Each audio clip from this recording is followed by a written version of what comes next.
Thanks for watching. Stay updated Shut about up, breaking Lester. news and top stories.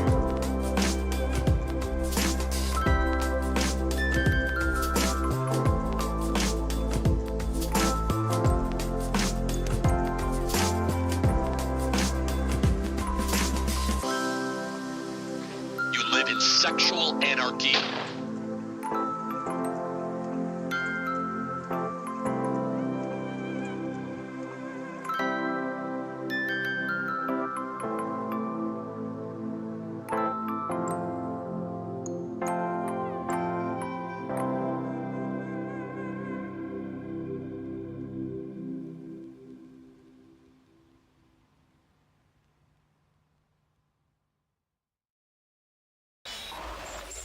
This is the Troll Patrol, live with Justin Freakin.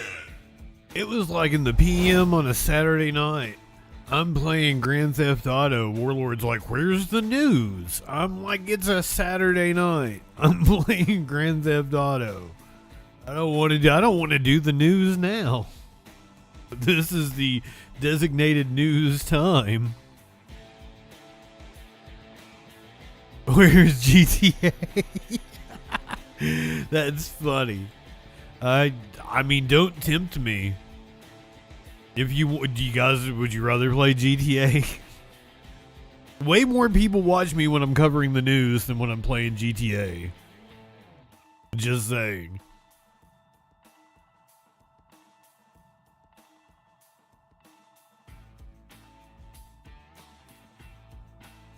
We got all kinds of stupid news. A man was accused of peeing on a family during a Morgan Wallen concert. Another man suffered brain injuries from eating oysters. Family in California found out there was a guy living under their house.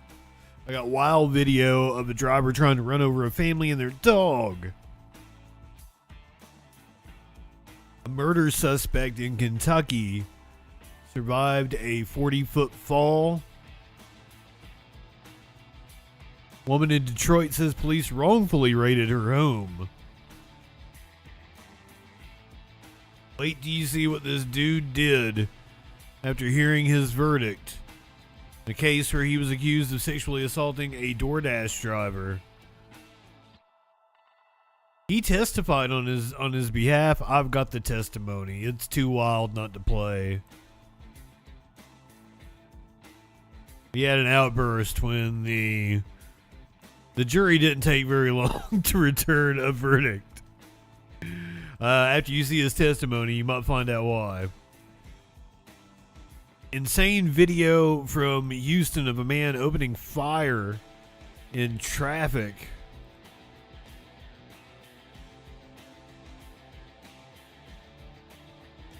On the politics side, mayoral candidate in LA, Nithya Raman, said she's being punished for running for mayor. Our Twinkie boy on CNN, Harry Enton, ran the midterm numbers. He's going to tell us what he found. Lots of talk about DSA candidates. We're going to start it off.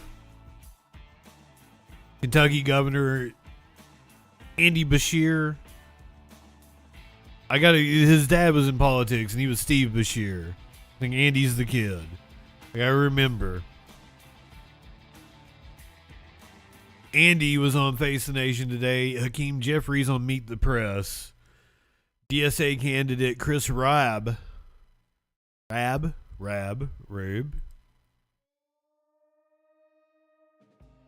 Oregon gal, you don't want to know who Morgan Wallen is. He's that country artist that dropped an N-bomb through a chair off of a bar in Nashville. I gave him a shot. He's not very good. And shut up, Warlord. You don't like country. And he was on SNL last season, maybe the season before. I'm like, all right, like the song started off like it started off like with like a little, it was kind of haunting, it was kind of catchy. And I'm like, all right, I can get into this, but like I thought it was gonna kick in and do something, and it never did. It was like 4 minutes of boring, and I'm like, oh, what a letdown, because he might have had something there. Because you know, I'm not gonna judge. I'm gonna be fair.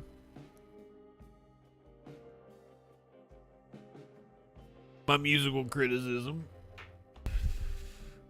Just because you're a virulent racist doesn't mean I can't say you're not a bad artist. You know, hey, Eric Clapton.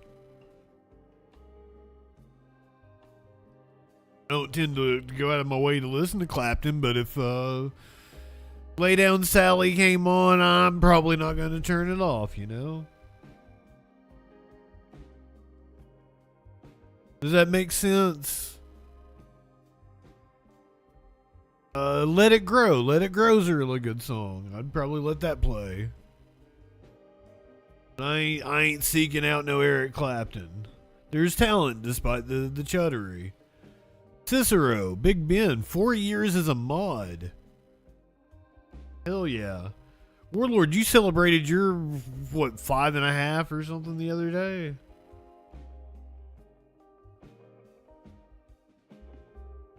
I can't believe it's been that long. And also, I can't believe the bans didn't stop your mod anniversaries. I'm pretty sure it stopped everybody's like follow streaks and shit. But I guess technically you were still a mod of a channel that was banned at the time. I think Clapton had some guy. I liked Cream.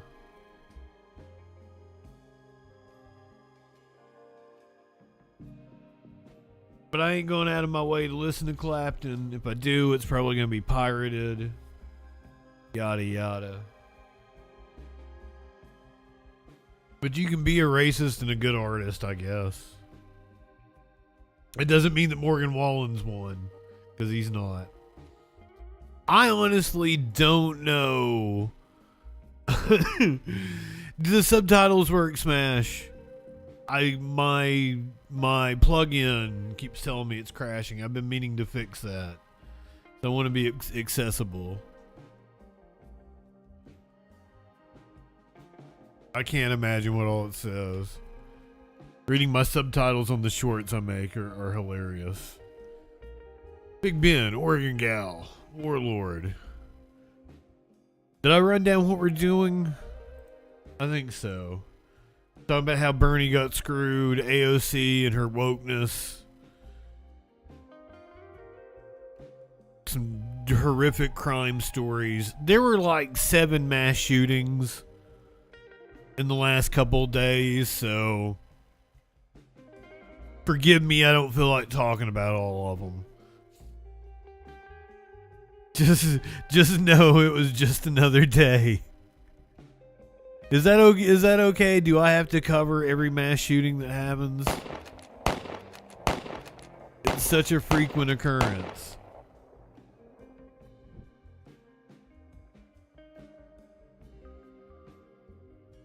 There were too many, like, cause then like I'd find out there were 2 more, and I'm like, well, I didn't cover those. It feels wrong.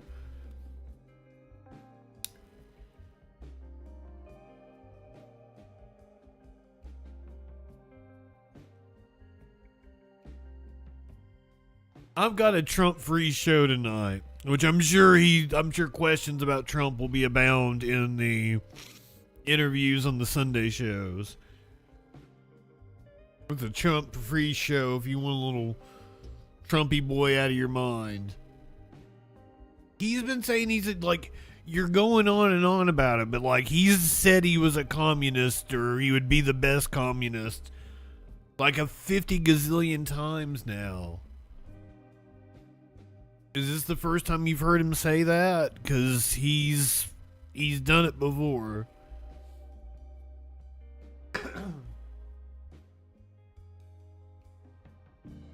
And the government also has been taking small stakes in companies lately. It's weird.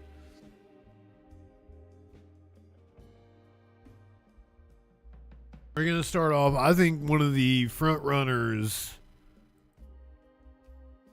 for 2028 on the Democratic side is the current governor of Kentucky, Democratic governor Andy Beshear, a Democratic governor in a red state, in a state Trump won by a significant margin. So that should tell you something. Insanely popular in the state of Kentucky.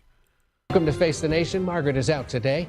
After weeks of high-stakes primaries that pitted moderates versus progressive or socialist-backed Democratic candidates and raised questions about the future direction of the party, we wanted to know what Democrats and voters overall make of the future of the Democratic Party. We're doing this in part because history would suggest they're set to win back control of at least some part of Congress this fall. And the elections come amid lingering concerns about the way the economy works. As our new CBS News poll shows, 60% of all Americans say the U.S. economic system is unfair, and 73% believe the gap between the richest Americans and the middle class is increasing. So we begin with Kentucky Democratic Governor Andy Beshear, who joins us from the capital city of Frankfort. Good morning, Governor. Thank you for being here. Good morning. Thanks for having me. He's like as milquetoast white boy as they come. Finds 58% of Democrats have a positive view of socialism, and just 32% have a positive view of capitalism. What do you make of that?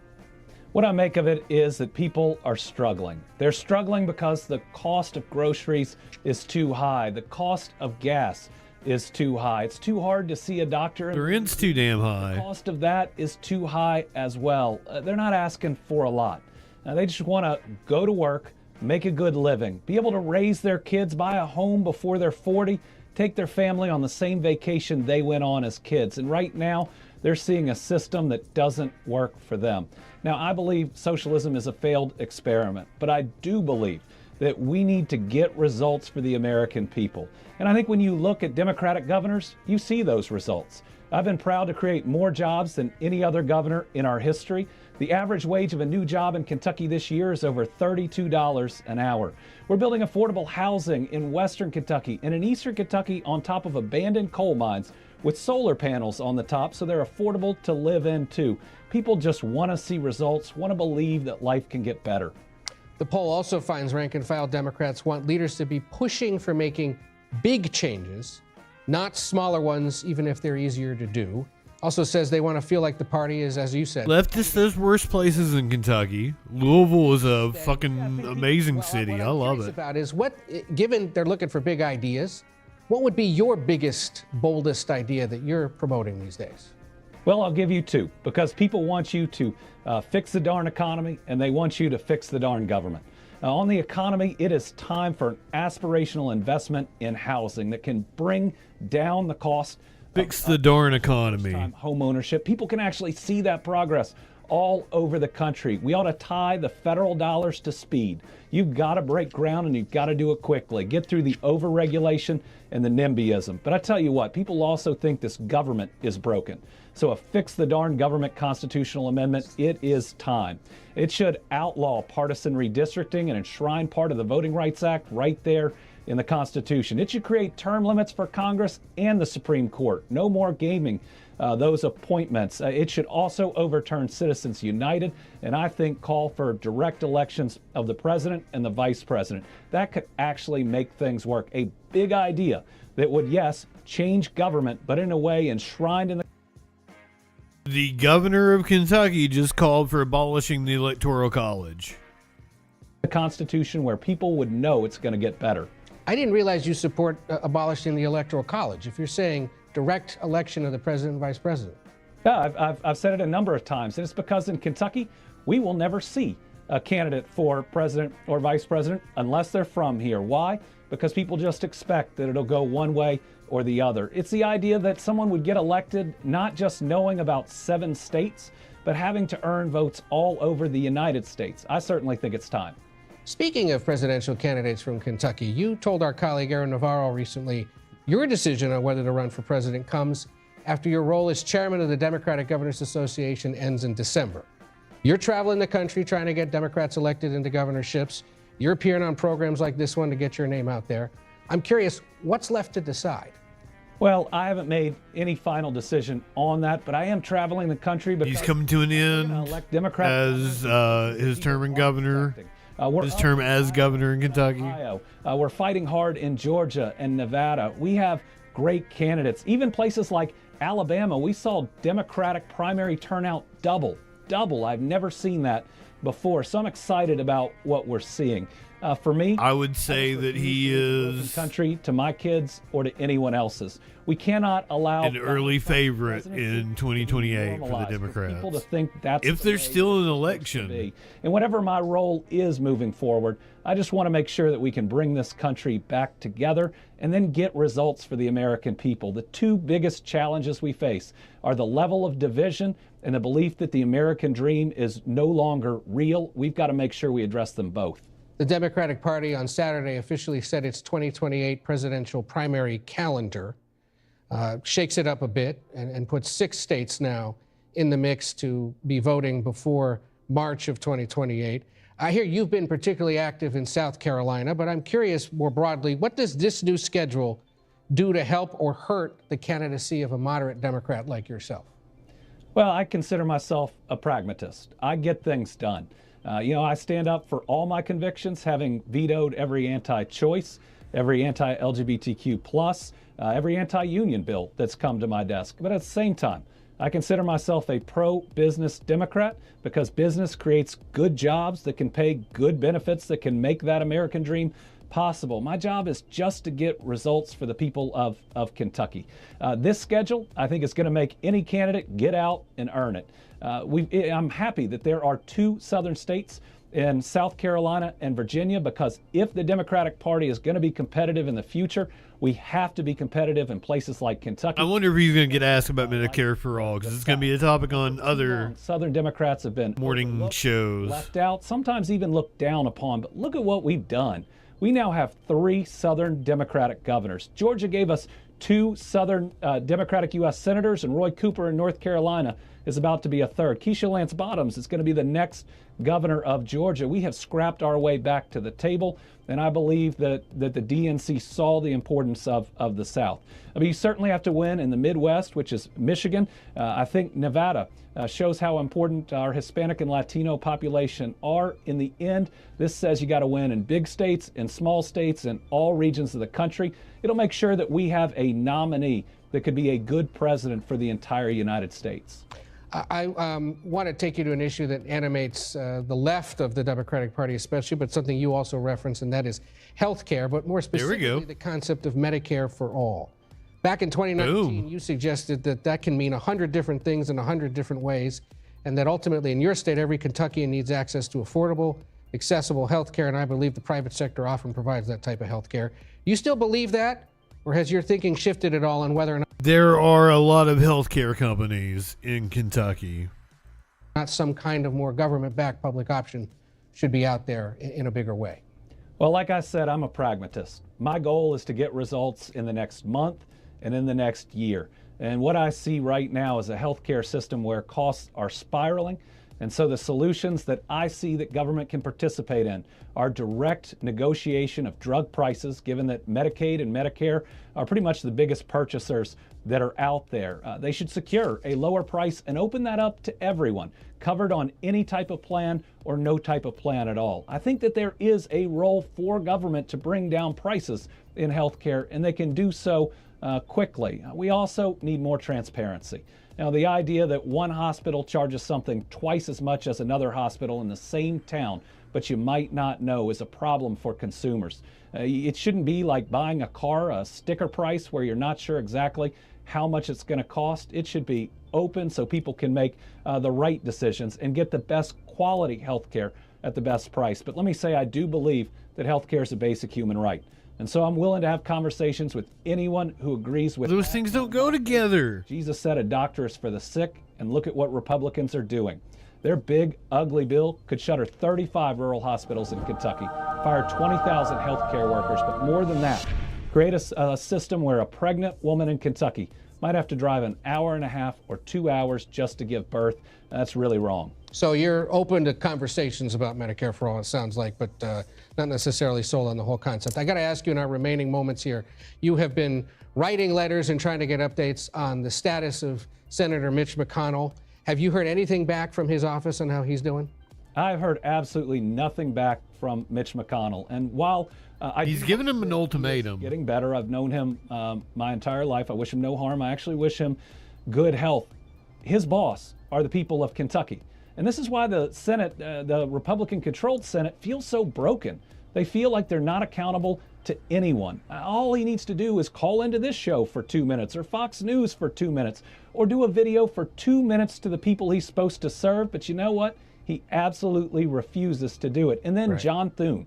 As the leader of the Senate, you've got a duty to make sure all of your senators have the capacity to serve. And what is he saying? Not my job. That's not surprising. None of them will do their job right now and stand up to a president that is running over the Constitution at every turn. Well, we'll take a call from Senator McConnell if you'd like to make it. We appreciate you being here this morning. Sounds like you're thinking about running for president for sure. Governor Andy Beshear of Kentucky, thanks again. Sounds like you're thinking about running for president for sure. I put words in his mouth there, but Andy didn't correct him, so...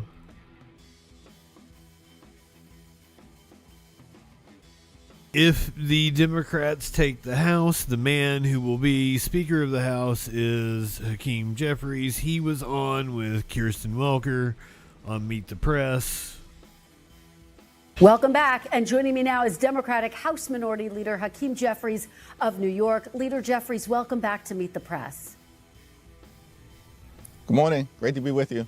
Great to have you back. We appreciate it. I do want to start with the recent midterm election results. 7 Democratic incumbent House members have lost their seats this election cycle, Leader Jeffries, including some who you endorsed, who lost to more progressive candidates. Yeah, I don't know if I can make it through this whole interview. Are trying to send? Well, I expect that there will be at least 220 members of the House Democratic Caucus when we take back the majority, if not a number much greater than that.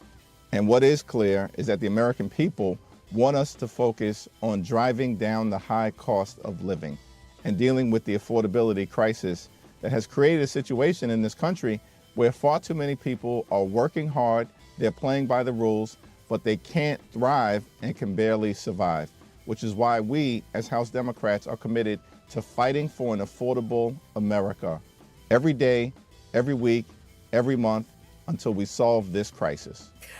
I want to ask you about what is hard times, Hakeem Jeffries. Inside the Democratic Party. Longtime Democratic official Rahm Emanuel, who, as you know, is also eyeing a potential run in 2028, recently described Democratic...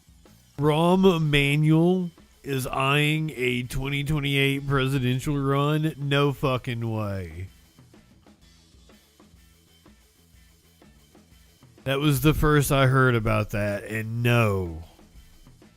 Like socialists. He doesn't stand a chance. You know, last weekend in Chicago, the DSA held their convention. You're not Democrats. You're a separate party. I'll see you in November. Do Democratic socialists belong in the Turn down the challenge. Leader Jeffries? Well, what I can say is that I do not support defunding the police. I do not support open borders. I do not support abolishing the Senate.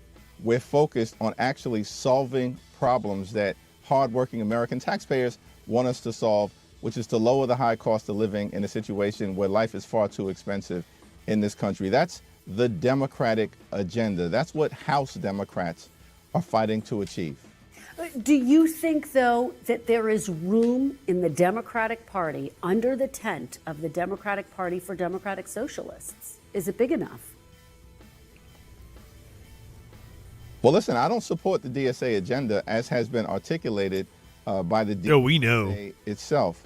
Now, you're going to have individual members who have been elected in Democratic primaries, and if they are elected in the general in November, will be part of the House Democratic Caucus. It's going to be a broad caucus. There will be progressives, there will be New Dems, there will be Blue Dogs. What I'm excited about are the candidates who are running to flip seats in November to deliver us a majority that pushes back against Donald Trump's extremism and moves the country in the right direction. That means us, House Democrats, lowering the high cost of living in areas like groceries and gas and, of course, housing, and fighting to make health care affordable for every single American, while at the same period of time pushing back against the corruption that has been unleashed on the American people and holding the crooks accountable beginning on day one in January of next year. All right, well, let's talk about your agenda. If you do, in fact, find yourself in power in January of next year, one of the big issues, as you know, many Democratic candidates have been talking about is abolishing ICE. If Democrats win back the House, if you become Speaker, would you bring a vote to abolish ICE to the House floor? Well, here's what I believe unites Democrats in terms of That's a no. The situation that we confront in this country. First, we need a safe, secure, and strong border. We also need to proceed under the principle that immigration enforcement in this country is a no. Fair, just, and humane. And clearly, ICE is completely and totally out of control, which is then why you should abolish them. Congress haven't given Donald Trump's violent mass deportation machine a dime until we actually see dramatic, bold, and transformational reform. That means ICE conducting itself like every other cop, police officer, and law enforcement agency. But, sir, do you condemn ICE? We believe that taxpayer dollars should actually be used to make life more affordable for the American people, as opposed to brutalizing and killing American citizens like Alex Preddy and Renee Nicole Good. So you should abolish them. Target law-abiding immigrants, which is what ICE is doing right now. It sounds So you like should you're abolish saying them. ICE should be reformed, not abolished. So just to be very clear, would you bring a vote to actually abolish ICE to the House floor? Do you think that goes too far? What I've said is that we're committed to dramatically reforming ICE in a variety of different ways, consistent with what the American people want us to do. Yeah, boo this man. The mass should... The American people want you to abolish ICE. Come on. Judicial warrants should be required before ICE can storm into the homes of the American people, rip them out of their bed in the dead of night, and try to detain them. I don't think you can reform that organization. But I want to stick with the topic of DSA. How about we go to a DSA candidate running for Congress in Pennsylvania? State Representative Chris Rabb was on Face of the Nation.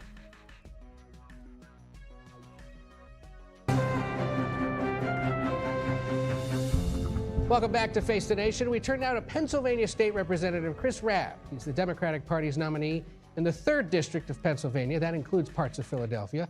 He is also a member of the Democratic Socialists of America. Representative, you're not Congressman yet, but Representative, thank you for being here this morning. We appreciate it. Nope. So I'm curious, and part of the reason why we wanted to have someone like you here, given that you are the Democratic nominee, but also a member of the DSA, what is a voter getting from a Democrat and a member of the DSA like you that they aren't necessarily getting from a Democrat like Kentucky Governor Andy Beshear, who we had on earlier? That's a great question. I listened to that segment, and it seems like we have a lot in common. We're against corruption. We want to fight for working people. We believe that health care is a human right. These are things that we want: increased wages. I support a living wage for all. So I think we have a lot more in common than people would think. But when he says that socialism is a failed experiment, what's your response to that? Well, I imagine he supports Social Security. In a purely capitalistic free market system, we would have no Social Security. We would have no Medicare. We would have no Medicaid. We would have no public education. We would have no interstate highway system. We would not have firefighters. These things are things that are brought to us by different views that have molded us into the nation we are today. It's not one thing. This is not a purely capitalistic society. There's capitalism in China. in Finland, everywhere. Like, this is something that we have to understand is a mixture, and it is an evolution. Pure capitalism has never worked. Communism is not something that we've seen effectively work. What are we doing to make sure that we are moving in the right direction, though? That we are transforming this nation so that it can take care of everyone? How is it that we have our first trillionaire and we still have veterans who are unhoused? You know, our news poll out this morning shows that most Democrats have a positive view of socialism, but among all Americans overall, just 35% do. You've made the argument here so far, but I'm curious, what do you do to try to win over skeptics, the 2/3 of the country, who doesn't think this is a good idea? Well, I wasn't running for socialism. I was running for the people of the 3rd Congressional District who want a fighter. And that's something that is more important than the labels that are used in polls, because the poll didn't define socialism. The poll didn't define capitalism. The poll didn't define free market system or free enterprise. It didn't do those. It polled on how people responded to labels that have been put into the ether without any context, historical, any analysis. And I think once you define these things, people can make more informed decisions. You are running in what is the most Democratic district in America, like 40% Democratic advantage. Really? I would have thought it was like D.C. Or that helps explain how a socialist-backed candidate can emerge. But there are others in the Democratic Party writ large who are... I have to push back, Ed. Why is that? I got to push back. You can't conflate Democratic Performance Index with people who support a Democratic Socialist. I ran for months, long before anyone mentioned that I was a member of the Democratic Socialists of America. I didn't run for socialism. I ran for the people. Just because people are more likely to vote for Democrats does not mean that they are inherently more inclined to support this ideology or the other. It just showed that in my district, in my race for the Democratic primary, that I came out 14 points ahead in a 4-person race because I was a fighter and I talked about issues that mattered, and socialism did not come up.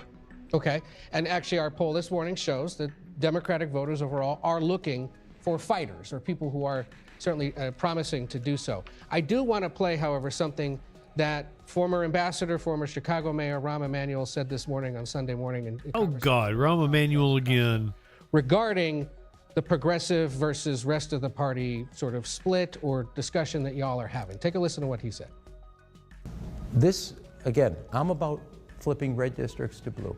I'm not about taking blue districts and making them midnight blue. You want to see a raise in the minimum wage? Winning over Democratic districts is not the way to get it there. You got to win Republican districts. What's your response to the mayor's strategic argument there? I think listening to folks who have been institutionalists and corporate Dems is probably the wrong thing to do, when what your own poll shows is that there's an exhaustion, there is anger at centrists and institutionalists, and this anti-establishment moment means that we want bold things that are not left or right, but what are the things that are going to move people forward? And hey, take me to Kentucky. I think I can make that case pretty strongly. And as someone who has 5 generations in Kentucky, I think this is something that transcends blue districts. Okay. On the issue of institutionalists in the party, I'm curious, are you someone who would vote for Hakeem Jeffries to be Speaker should Democrats take majority next January? Nope. Sorry about that. Didn't hear your question. Asked me, but I can tell you this: he's not going to run unless we secure the new majority, which is what I'm focusing on. I'm focusing on making sure we have good answer, progressive candidates who are winning in these primaries and who will win on November 3rd. And when we get a new Democratic majority, I would love to have that conversation with them, person to person. We have not yet met. Okay. Now, look, I know you're a Democratic candidate for Congress. You are, however, a member of the DSA, and there are opponents of that movement who point to the failed socialist governments in Latin America as proof that socialism don't always work. And the DSA just in the last few days put out a statement commemorating the 100th birthday of Fidel Castro, which says in part he was an organizer, a fighter, and endures as a stalwart symbol of anti-imperialist struggle and self-determination for the global South. Do you agree with that sentiment? It's just red bait over and over This again. type of celebration of Fidel Castro. This is State Rep is what Chris might Rabb. define people's concerns. Soon to be Congressman Chris Rabb, it would seem. Probably gonna sell to it easily. Construe this organization. I'm interested in finding what we have in common so that we can move this country forward based on bold policies, which that poll suggests people are wanting, irrespective of political ideology or generation. The other thing I want to mention too is, and this is something that I hear centrist and establishment players talk about, is, well, if we want to reach these people who are outside of, blue districts, how about we actually focus on those folks who live in highly populated blue districts who don't show up because they're so exhausted and disaffected with the Democratic Party? If we reach those folks who are inclined to vote for the Democrats, but don't because we're not fighting for them, we have a far more likely chance of winning than reaching out to folks who under no circumstances would consider folks who embrace values like healthcare is a human right, or housing is a human right, or not having a trillionaire class. There's some people we're not going to move, but many people we can, and I think it's not about left or right. It's about moving whole communities forward in the most meaningful ways. And as it relates to these statements about other folks in other countries, I hope we're all anti-imperialist. I hope we're all anti-fascist. I don't think these are particularly controversial stances. All right, well, we'll leave it there. You are a big part of the debate in your party about who it is should be focused on and how to do it, and that's why we wanted you here. Representative Rabb, thank you for joining us. We appreciate it. I don't know what the exact number is, but it's about a dozen DSA candidates will be taking seats in Congress come January. T-Girl, Crix, Peeble, Michael, Silent, Fuzzy Simba, Leftist, my friend, Smash, Oregon Gal, did I tell you good evening, Big Ben, Cicero, I can't remember who I said hey to earlier, Gender Fluid, Sports Cards, good evening, hey Sports Cards. I didn't even see your new comment. I was just scrolling back up through the old comments and saw you. Textillion, my friend. Good to see you. Thread. Yo, yo, yo, friends. Now that you're all here, we should totally get high. Light one up, tip one back. People, did I tell you good evening?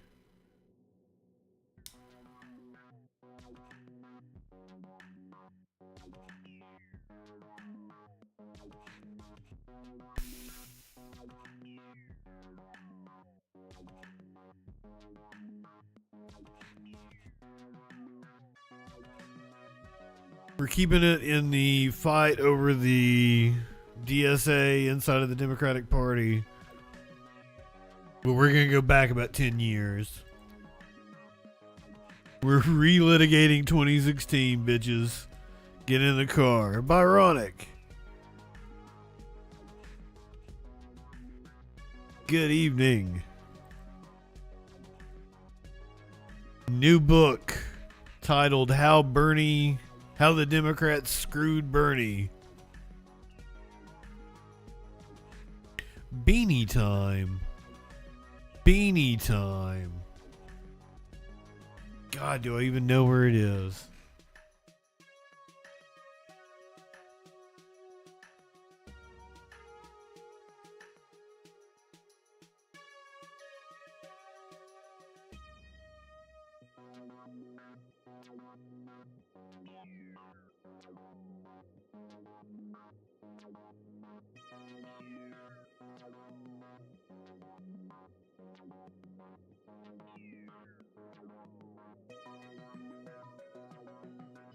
It's fucking cold in here. My feet are cold.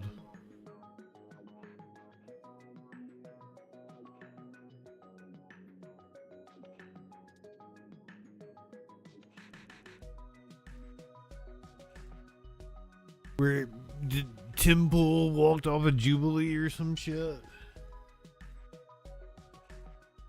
The one-handed politics, dude.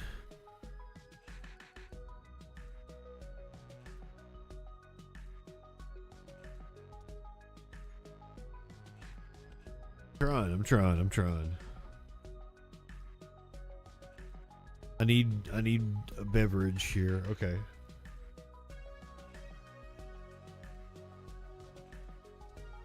I think it was like today. Or they released it today. I don't know why everything's over on that side. I think I might have fucked up the music. I think it keeps playing the same song underneath all the time.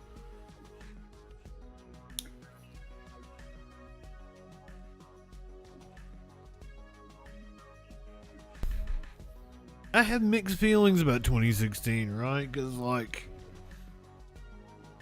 they controlled the party, so they made the rules and everything. And like, did Bernie get screwed? Yeah, but it's more of a theoretical sense. It wasn't like they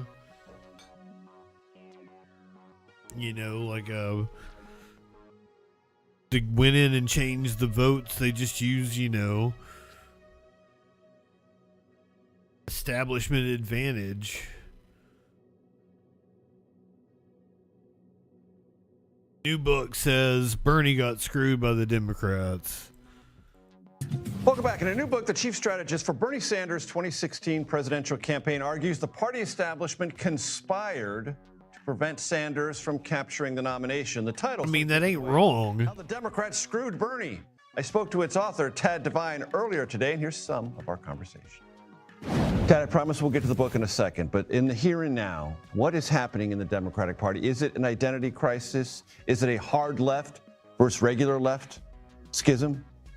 I don't think there is a schism like that. I think what's happening is people are very frustrated right now, and they want someone who starts to talk to them about the issues of their lives. The issue is they can't afford anything. There's no opportunity. Everything's crushing down on them. They've got a government that's dysfunctional, and there are very powerful voices out there that are talking about new ideas and new plans to, make things work better again.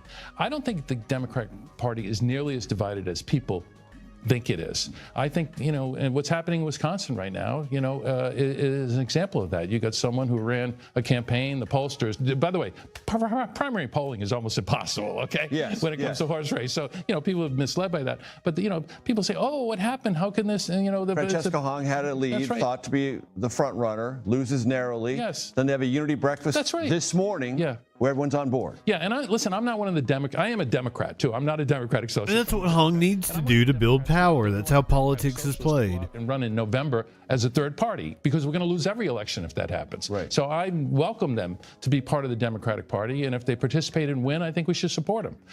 So I want to get your sense, because you write in the book about the three most important things for a successful candidate: authenticity, emotion, storytelling. And I will give you three names from this cycle, and I want you to evaluate what happened to them. Abdul El-Sayed in Michigan. I think we are in a different style of politics, and Hillary was like the ultimate synthesis of everything we had ever known about the old way of politics.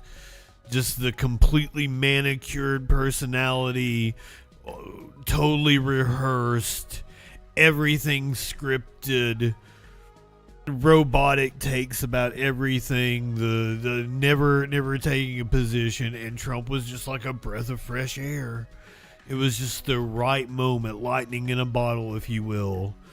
Bernie could have been the answer to that, but just the system wouldn't let it, because ultimately Trump works for the system. Graham Plattner in Maine, Francesca Hong in Wisconsin. Okay?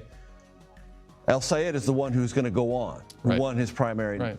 Graham Plattner had Bernie's endorsements, a lot of stuff behind him, then it collapsed. Francesca Hong never got Bernie's endorsement or AOC's. Interesting. And lost narrowly. Run me through those three.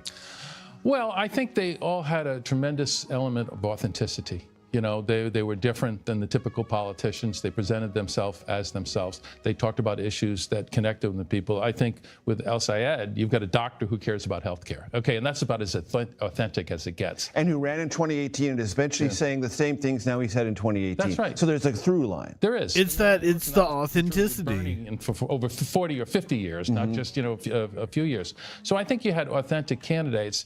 I think they had interesting stories. I think there was emotional impact. But in a world of AI, authenticity will stick out. Not just about what they're saying, but who they are. You know, and I think in 2 of those 3 instances, you know, they you know, in Platner, they started to hear some really bad things about his past. You know, with which were discoverable but tolerated for a while. Yeah, because erroneously. No, Craigs. Like Trump says exactly what he thinks. Like I hate him or love him, he is authentic to who he is. It's wild. It's just the opposite of what you would think would appeal to like the common man. The like, how in the world is he winning these red middle of the country states that he would just fly over? An actual narcissist, indeed, and he's authentic to being that narcissist. I think so, because, you know, as the evidence mounted, you know, in terms of these allegations against him, it became clear to people that this is something that, you know, probably is more likely to be true than not true. So there is an establishment versus non-establishment dynamic going on, Sure, and that's one of your gripes in your book. Absolutely. Okay. I'm not saying the establishment doesn't exist. Right. Yeah. So talk to me about that and what that is, what that thing is actually about. The Democratic establishment. What does that mean to you? Why does it send the party in erroneous ways? I mean, ultimately, Trump is a good reflection of this country. I used 2016 as a case study of what happened, and that establishment then really controlled the party and the way it picked our nominee for president, and it imposed a set of rules. All of the worst impulses of this country are embodied in Trump. Establishment to be the who wasn't nominee. Hillary Clinton. That's right. Basically, they had decided Hillary Clinton was going to be the nominee before anyone voted, and not only did they have a set of rules that favored her enormously, they also did things like, for example, make the Democratic National Committee, you know, a partner of one of the campaigns. I mean, and you know, and this stuff isn't just allegations. Later, when WikiLeaks released all the emails, I mean, if this were a court of law, the evidentiary trail was obvious. The jury would be out for about 15 minutes. Okay, I mean, it was just it was all there in black and white. Is that establishment encrusted, barnacled, still there now? Absolutely. Barnacles. You know, there are leaders who've been there for a long time. There are people in power. And a big part of the establishment is the money. Okay, the money that flows through politics. Whose money? Well, a lot of it is it's a variety. Sometimes it's fundraisers who raise a lot of money individually. Nowadays, though, interest groups, teachers unions. Sure. In the Democratic Party, we have groups that are important. The big money, though, right now is moving towards the Republicans because and this is my own, and I write about this in the book. You know, I believe what happened after 2008 is the Republicans were terrified. They saw this guy, a young African-American man, Barack Obama, who not outraised outraised John McCain in the traditional forums of people going to, you know, events, bundling, fundraising, but he outraised them online in massive amounts. So they had to do something. And I think what they decided to do is they decided to change the rules. They decided to make it so that people in this country can give unlimited amounts of money anonymously to campaigns. I mean, if listen, I've worked on 29 campaigns outside the United States. If people did this in, you know, Western Europe, they'd go to jail. Okay, people can't even conceive that we have a system of campaign funding that allows people to anonymously donate tens of millions, or in the case of like Elon Musk and others, hundreds of millions of dollars individually to a campaign and have no accountability for it. You can listen to my full conversation with Tad Devine on your favorite. Major Garrett still doing good work over on CBS. He got some big swinging balls.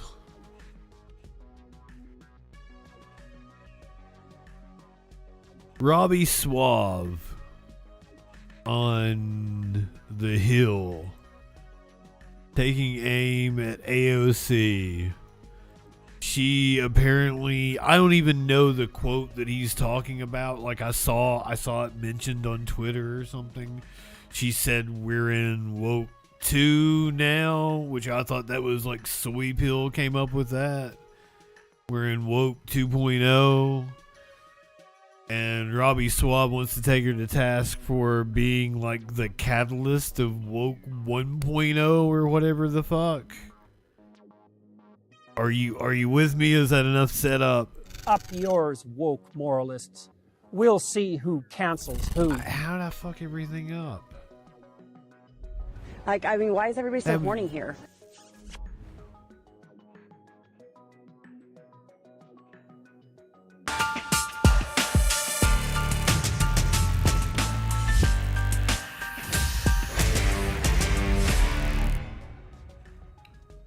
Good morning. What a shitty opening. We have a sunshiny show for you today. Wait, this was their opening segment, was him bitching about AOC? Say we are very comfortable, but I'm still struggling to adjust back to the schools. I was always a fan of the dead. Or what she calls the woke one era. I say that's not true, and she's retconning her own starring role in the madness. Now, you may have heard that Representative Alexandria Ocasio-Cortez raised eyebrows this weekend when she merely shrugged off her previous enthusiasm for electorally toxic far-left cultural positions. Quote, I have a local city councilman who says this saying woke one was crazy, she said with a laugh. She was referencing this tweet by AOC, a New York City councilman who similarly uttered this line in an attempt to explain why he had previously said, quote, a white man should not be the next speaker. I can't believe this was the opening segment of their show. I would have figured it was like the last segment. Like, this is the fun bullshit segment, but this is what they opened with. That's kind of pathetic. Of the city council. Take a look. My understanding is that that Francesca Hong has made clear her present stances to her electorate. Yeah, she's moved away from a lot right, of that. she's moved away from Yeah, she doesn't want to cancel Thanksgiving anymore. City councilman that has this saying woke one was crazy. Simply put, this attitude is far too blasé. While it's encouraging that so many progressives have backed away from some, though by no means all, of their really terrible ideas, no one should be so naive as to accept these conversions at face value. Moreover, it's quite deflective of them to act as if woke one was something bad that just sort of happened, like a hurricane or an earthquake, and they passively accepted it because what else could they do? In fact, AOC and OC sound a little bit like Anchorman's Ron Burgundy issuing his well-quoted lamentation about his team's outrageously violent murder-fueled battle royale. That escalated. No wonder nobody watches this anymore. Perhaps woke one involved nothing quite so absurd as Steve Carell killing a guy with a trident, but it was still a fairly crazy time. And importantly, political figures such as AOC did absolutely What was woke one? Stop it. She was more than complicit in it. In 2019, AOC posted a video criticizing New Yorkers who wanted to grow cauliflower instead of... This is the show that used to be Crystal and Sagar. And it, like, blew up. And then they went off on their own. And this is the replacement. And it completely fell off. I don't even know what woke one is, and his audio is terrible. Lenny, good evening, my friend. I don't know that it's gonna blow up. Cricks, Dougie. I don't even know who that other dude was with Robbie.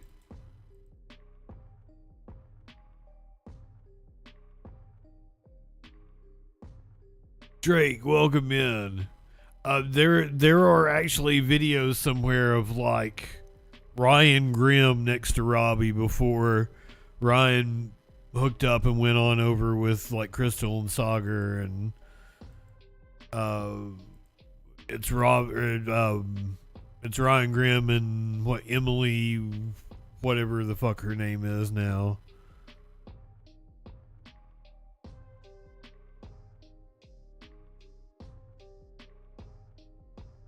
Yeah, Drake, I think I do better numbers than the Hill does nowadays. Harry Enton ran the numbers on the midterms. Let's see what he found out. We all know the future of Trump's presidency rides on the midterm elections. So I dug through thousands of polls to chart out each and every possible scenario for how the balance of power in Washington, D.C. will be after the midterm elections. And we're going to go through them from the least likely to the most likely. Scenario number one, and I'm going to tell you why each scenario could... You guys vote on your favorite scenario. Remember, the numbers, they speak for themselves, so don't blame the messenger. And we're Numbers don't lie, and they spell disaster for Samoa Joe. Sacrifice. But then you take my 75% chance of winning and then add 66 and 2/3%. I got 141 and 2/3 chance of winning. Start off with the least likely scenario, scenario number 4, and that is less than a 1% chance that Republicans hold on to the U.S. House of Representatives, but Democrats actually win the United States Senate. Yeah, I don't see that happening. Happen. Well, if you have been following politics over the last year or so, you know, of course, there was the big redistricting that happened across the political map. It was happening everywhere from the great state of Texas all the way out to the leftmost coast of California, the great state of California, with all those electoral votes. And you can see here the national vote margin, Dems need to win the House control. While under the current lines, right, the lines that are happening right now, they only would have to have won the national House popular vote by less than a point. By less than a point. So basically any win would have gotten them the House. But now with redistricting, look at this. The Democrats, in order to win back the House of Representatives, they have to win by anywhere from 3 all the way up to 4 percentage points. So Democrats can't just win by a little, they got to win by a lot to win back the House.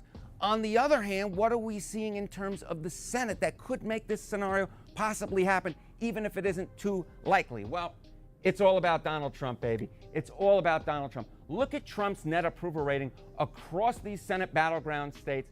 And these are states, Democrats have to win at least a few of them for control. Look at them. They're red. They're red across the political map. A state like Texas that Donald Trump won by double digits. He probably will have a Kalshi poll in here. -9 points. Ohio, another state he won by double digits. 10 points underwater.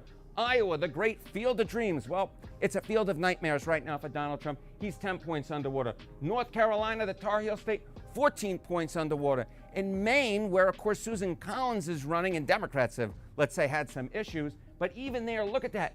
Donald Trump is 21 points underwater. So if these elections, these Senate races are determined by Trump and redistricting really turns out to be a big deal, well, you could in fact see a Republican House and a Democratic Senate, even if not too likely.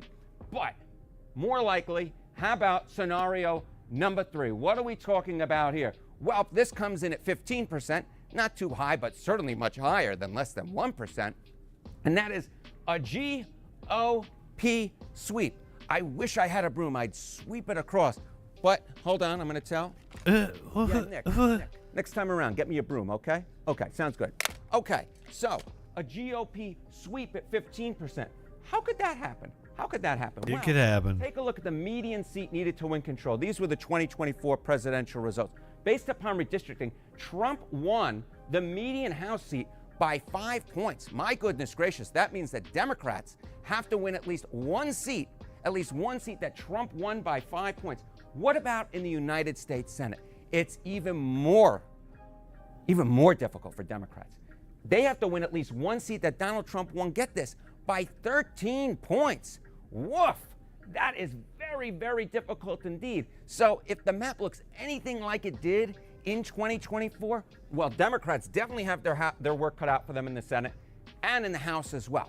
Now, beyond that, well, let's just talk about the Democratic brand. You know, Donald Trump's political brand ain't too hot to trot these days. But I got to tell you, PU, when it comes to the Democratic brand, the net favorability rating of the Democratic Party. You know, back in 2018, when Democrats, during the first Trump presidency, right, when they were able to win back control of the House, they were even. They were even, right? Favorable minus unfavorable, even at 0-0-0. Now look at this. 25 points underwater. Oof. Oof. You know, the Dem brand, as I said, it's not too good these days. It's not too good. It kind of smells not like too a good sidewalk in the summer. Beyond that, how about this? How about the fact that voters at this point say that the Democratic Party is too far to the left? The left. I'm going my left. I guess that's state. That's insane. Right? Look, voters saying the Democratic Party is too liberal. In 1996, it was 42%. 2013, 48%. By an earlier poll this year from the Washington Post, up like a rocket. 57% of voters nationwide said that the Democratic Party was in fact too liberal. So the Democratic brand, if this election turns on the Democratic brand, well then Republicans still have a real shot, it's a low shot, but it's a real shot of maintaining power in Washington, in both the House and the United States Senate. Now, this is exhausting me a little bit, so quick little drink, an ad for, oh, I thought it was Dr. Pepper's A&W. It's good. A&W is good. Scenario number 2. Okay, now we're starting to get somewhere. I like an A&W. Okay. Probably my favorite root beer. Midterm outcome chances. How about a Democratic House? Bargs would be second. Republican-held Senate. That comes in pretty high on our list. 33% chance of that's happening. Why is it? Why is it that this, in fact, could happen and it's high up on the list? Well, let's just talk about history, okay? Let's talk about history. Time Pres Party loses in midterm elections in the last 100 years. Democrats need a gain of at least 3 House seats. Well, the president's party has lost a net gain of 3 House seats 88% of the time. That's pretty gosh darn high. What about gosh darn high plus Senate seats, which is what Democrats, in fact, need in their net gain in the Senate to regain control? That's only happened 56% of the time. So just based upon history, we would in fact expect that Democrats have a much better chance of doing what they need to do in the House of Representatives than what they need to do in the United States Senate. And in fact, there are other structural factors that make that likely as well. Well, you know, I mentioned redistricting. Yeah, I would never drink soda while I was on camera. A higher bar that they have to get past. But if we're talking about the National House vote, they have to win it by 3 to 4 points. Guess what their current poll lead is? Kind of want a root beer now. Way north of that. It's way north of that. We're talking about a 7-point lead at this point. So Democrats are doing what they need to do in the U.S. House at this point, despite the structural disadvantage that redistricting, in fact, is giving them and is aiding Republicans. But beyond that, take a look here. Okay, we're talking about the Senate map, right? The Senate map, as I mentioned, tilts heavily to the right, And you can see it here. The median in the 6 key Senate races, we're talking Alaska, Maine, Iowa, North Carolina, Ohio, and Texas. The median in these six races. Look at this. A generic Senate, Republican, that is, who do you want to control the United States Senate? In those median seats, the median seat, Republicans still have a lead of 6 points. It's still a very large lead. And Republicans, if they hold on to the median seat, they will hold on to the United States Senate. And get this, you know, I mentioned earlier on the problems with that Democratic brand. Look at this. 53% of the voters in the median of these key 6 races say that the Democratic Party is too liberal. I'm going to get a note in a second from my buddy, Nick. I'm very much looking forward to it. You'll have to stay tuned to find out what it is. Now, beyond that, there's a state I haven't mentioned. There's a note state I haven't mentioned here, and that is the great state of Michigan, where Abdul Assayed has, in fact, won and become the Democratic nominee. Take a look at the polling, though. This is a fresh poll that we literally just got. Okay, I wasn't even sure what it would be, and this is what the poll is. But it's Fox News. My producer Gordon over there, put this poll in literally as we were doing this presentation. Of course. Freshly out from Fox News as we're doing this presentation. Look at this. Mike Rogers, the Republican, at 51%. Abdul Assayed is at 47%. So in a state that has not had a Republican United States Senator since, get this, 1994 was the last time that a Republican won. He makes it sound like so long ago. Well, guess what? Mike Rogers, in a very high quality Don't make me feel so old. The best pollsters are out there, leads Abdul Assayed by 4 points. So you can just see how it's very possible with that large Democratic lead. Made it seem like it was ancient history. Races, they're not polling in this particular race too hot to trot, and we also know they have to overcome the structural disadvantages of those being some very red states. That being said, Charles Booker and I forget the other guy's name, working gal, are the candidates in I was so uncertain, but Nick has got it for me. It turns Kentucky. out leading equals good. Thank you so much for that very kind note, Nick. My producer's really helping me out on this one. Let's turn to all the scenarios. We've gone through the Republican House, the Dem Senate, less than 1%. GOP sweep, 15%. Democratic House, Republican Senate, 33%. Well, that only leaves one scenario with a 52% chance of happening, and that is despite the poor polling for Abdul Assayed in a state that normally goes Democratic on the Senate level. Can I get a drum roll, please, Nick? Democrat sweep. There it is. Scenario number 1 is a Democratic sweep at 52% chance. I was surprised by this before we started cracking the numbers, but that is why we do it. It's the numbers. Don't blame me. The numbers are the numbers. Now, why is this? Why is this? I don't think that's going to happen. It's still about a 50-50 between this and the other ones. Well, why don't we just take a look at some Senate polls beyond what we're seeing, right? 2022 Senate, 2026 Senate margins, beyond what we're seeing in Michigan. Well, North Carolina, you're seeing a 9-point Democratic lead. Maine, a 3-point Democratic lead. Ohio, a 3-point Democratic lead. The average in Texas is a 2-point. James Tallarico slightly ahead of Ken Paxton. And in Iowa, even in Iowa, which hasn't elected a Democratic senator since, what, 2008, and Tom Harkin? Woof.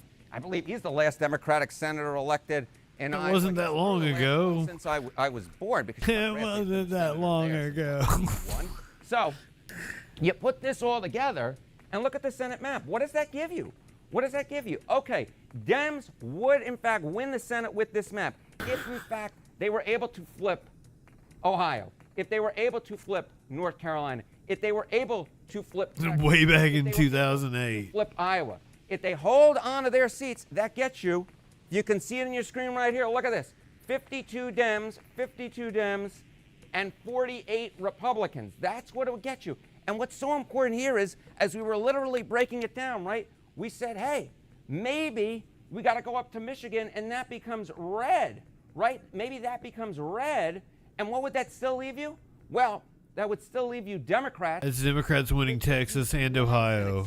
So given the polling in the other states, even if Michigan, Iowa, even if Michigan went red, Democrats would still be able to hold on to the United States Senate or win control of the United States Senate, even if Abdul al-Sayed goes under Lake Michigan and Maine with his electoral prospects. Now, of course, what's overriding all of this, right? We talk about the individual races, but what is overriding that's a huge stretch. Nick might be writing another note. I'm not sure if he is. If he is, Nick, you'll let it go when it comes. It's just this. What put Donald Trump in the White House? What put him in the White House? What put him in the White House was that they thought he could help, voters thought he could help them with their costs of living. But look at this, the impact of Republican policies on your cost of living. Just 24% of Americans say help. Look at this hurt number. It's 55% on the issue that got Donald Trump a second term in the White House, a second presidency. Folks, you got to be picking up your phone if you're a Republican in Congress and calling Donald Trump up and saying, help me, please, Rhonda. Banana phone. Please, because you can't win. It's very tough to win with this type of environment. On the number one issue being inflation, and 51% of the American public think that your party has in fact hurt your cost of living, that is very, very bad news. And you know what also allows the Democrats to, I don't know, be sitting pretty, looking cool, sitting pretty? Well, just look through history. Just look through history, because this says it all. All right, Donald Trump at this point has a net approval rating under 20 percentage points, right? His approval rating somewhere in the 30s, his disapproval is in the high 50s, low 60s, depending on what poll you look at. And at this point in the midterm cycle, I went back through the history books because, you know what? Learning is cool, my friends. Learning is cool. And there were who told you that? Who had a sub-20 net approval besides Trump at this point in the midterm cycle. Richard Nixon in 1974, he was literally forced to resign just a few days before now, back in 1974. Wasn't alive then. I heard it was a groovy time. And then, stop saying 1900. 2006 also had a net approval rating under 20 points at this point. Did either one of those two folks, did their party hold on or win control of the House or the Senate in the great Congress that is of the United States of America? Did they win either chamber? No. No, they did not. Bush's party lost both of them. Nixon's party, in fact, did not hold on or win control either of them. And that, my friend, in fact, very much leads Donald Trump at this point, as you can see, and his Republican Party looking at a Democratic possibility of winning both the United States and the United States House and the Senate. Numbers talk. I've been told to flip it. This is I really like. And is there a second thing here? Oh, yeah. Here it is. And I just listen. And you know what else I listen to? I listen to your comments. So leave one after this video if you like what you saw or you have suggestions for the next one. Peace out. Peace out, Harry.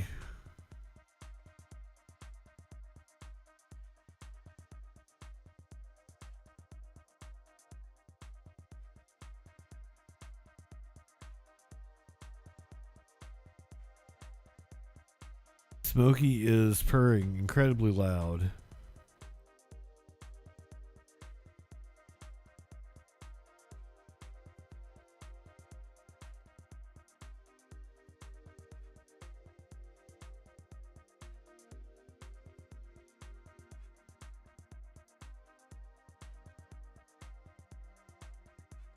You don't like Smokey? Really?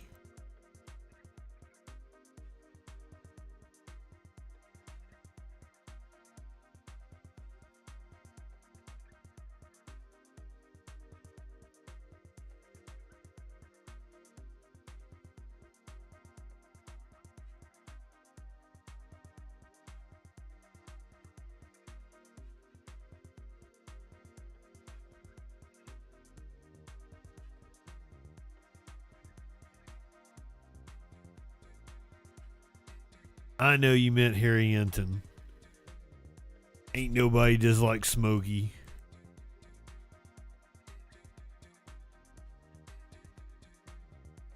Everybody loves Smokey. Oh God, he jumped down. Which is good. My feet were asleep.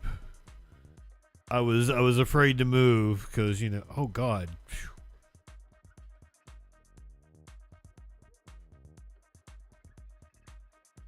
Cannot feel my toes. Because the baby was on me.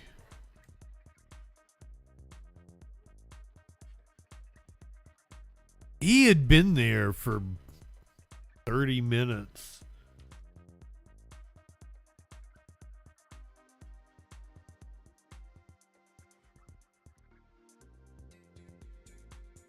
Nah, Smokey is always sweet.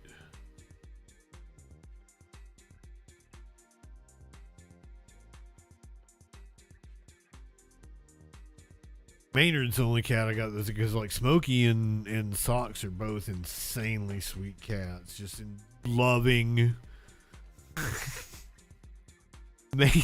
Maynard is loving at times, and then he's an asshole at times. The only two, like, and it's just cat things. Like Smokey, lizards. Like he'll torment lizards or mice or anything. Like he's sadistic about it. And like don't think like the sweetest cat in the world is just laid back and chill. Like one night a mouse got in and Maynard and Smokey had like the time of their lives, just like they had it cornered, and every time the mouse would try to do something they just smack it on the head. And they were making it stay like right between them. And they would like get down and get real close to it and try to run away. They'd smack it. Put claws, because it's an itty bitty thing, and they put the claws in it, like you just drag it back a little bit. And I watched them, I'm like, that is wild, cats. They wanted it to fight for his life. It's like Socks didn't participate. That's how sweet of a cat Socks is. But Maynard and Smokey just had him in what would you call it, a pincer move?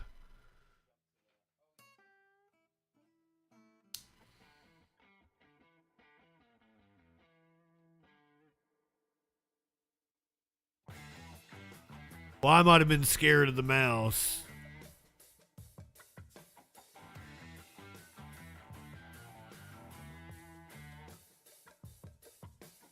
That was eventually I let it like I scooped it up and let it out. I don't know if it survived. Sadism is a common cat trait. Indeed. Krell, Mr. Mumbles, welcome in. We were covering all the political news about the DSA and the fight within the Democratic Party. I got one more for you. We're coming out of LA.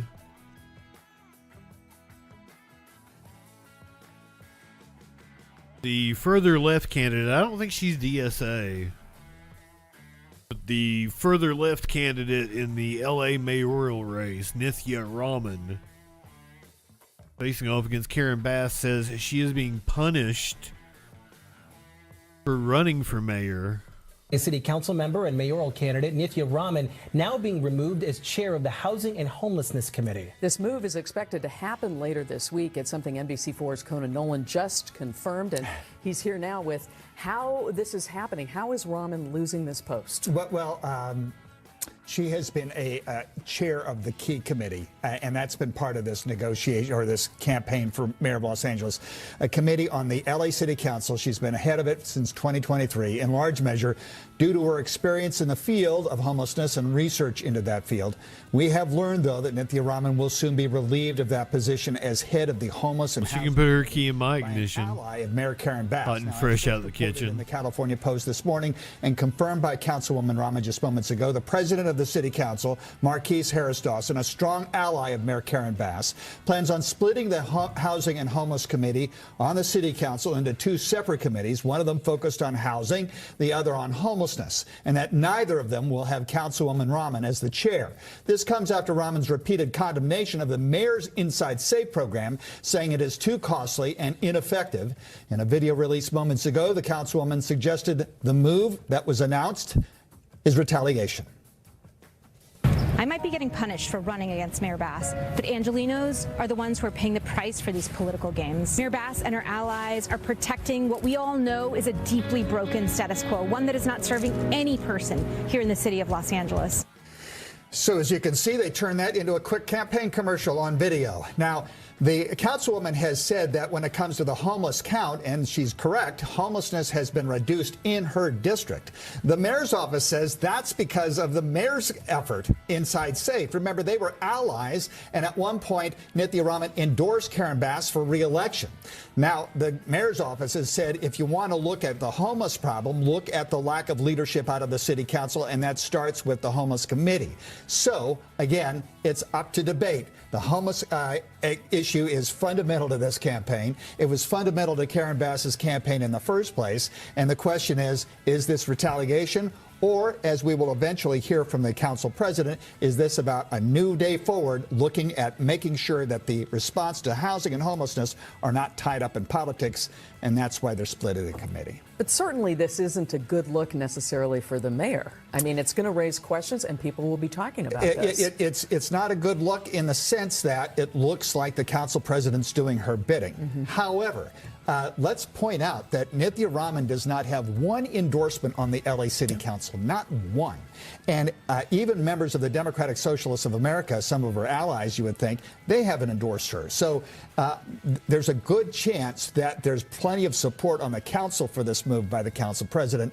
I doubt highly he's doing it without talking to the other. I think this might have been the station that also seemed very hostile towards Raman. No rationale officially from the council president yet as to why they feel now is the time to split these two committees into, this one committee into two different ones. Right. Well, that's a good question, and we will hear about it when he talks about it and makes the announcement later this week. But again, when it comes to the City Council, the California State Assembly, the State Senate, the Congress, it's all focused through the prism of the election in November. Just everything that comes out of any legislative body has something to do with the campaign. No question. All right. As far as I can tell, Mike Lindell has still yet to concede.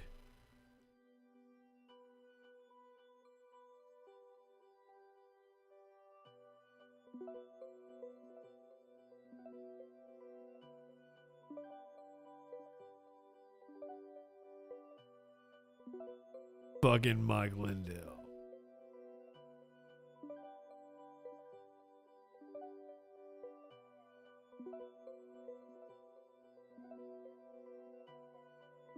Let's get into the crime portion of the show.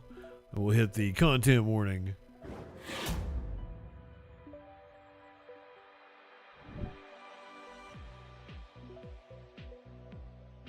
We've got some brutal stories to start off with. We're going to Ohio first. Don't give in, Mike. Two men and the daughter of a woman killed in Delaware County, Ohio, are now in custody. They were indicted in a shooting that took place last week.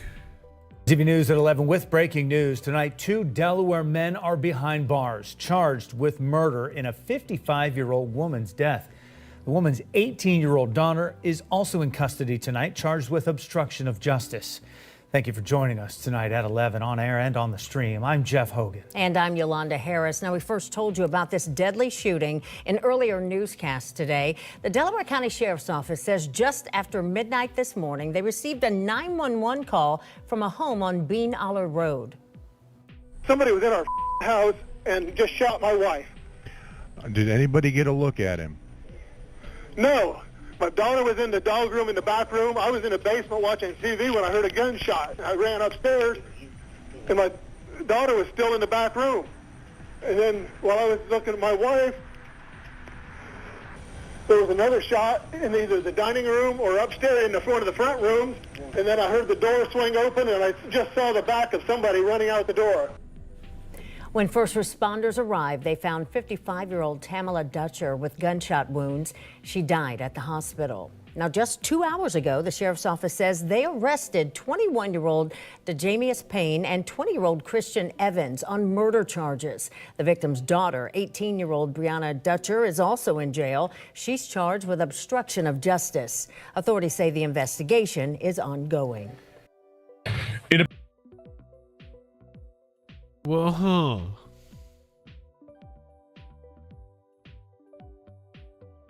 They only charged her with obstruction. I wonder if charges are coming later if she was involved in it and they just can't prove she was involved yet. She had them kill her parents. Her aunt. I guess the man survived.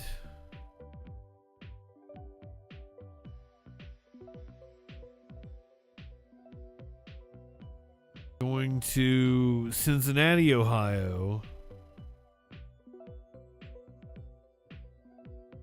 where 3 people have been indicted, including the mother of a child who was found duct taped in a closet.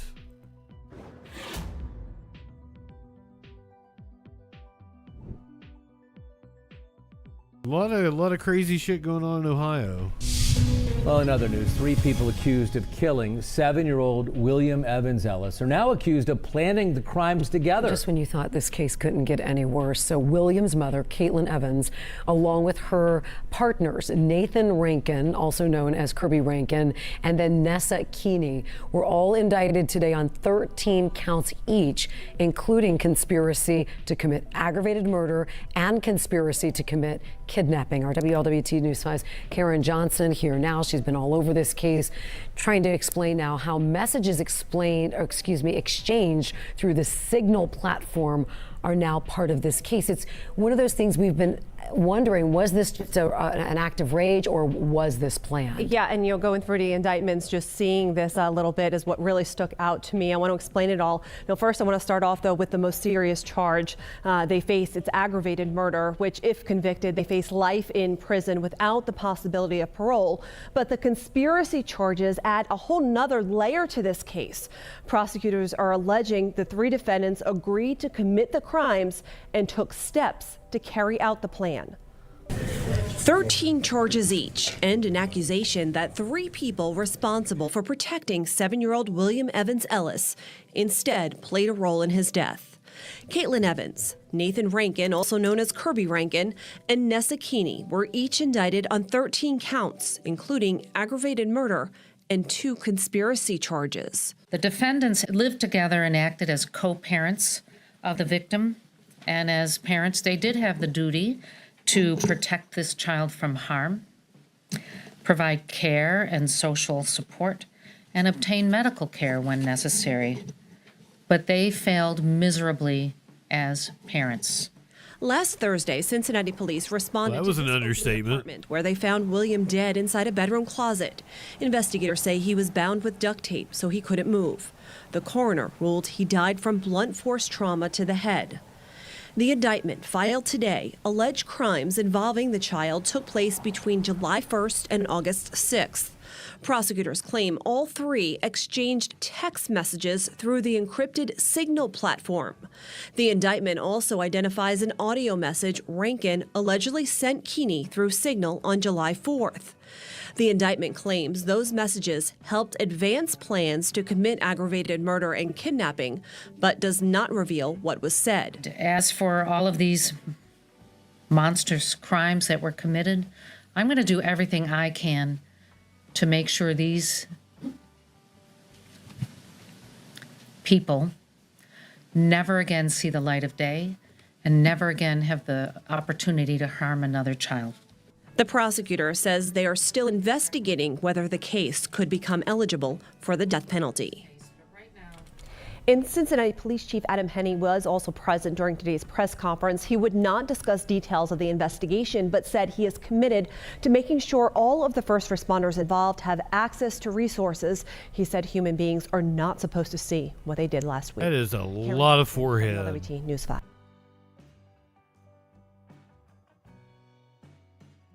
Whole lot of forehead.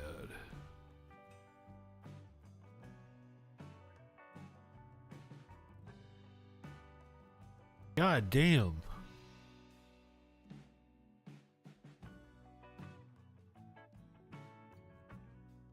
Wild video of a gunman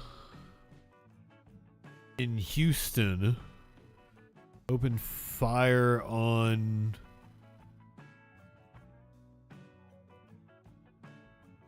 passerbys in cars.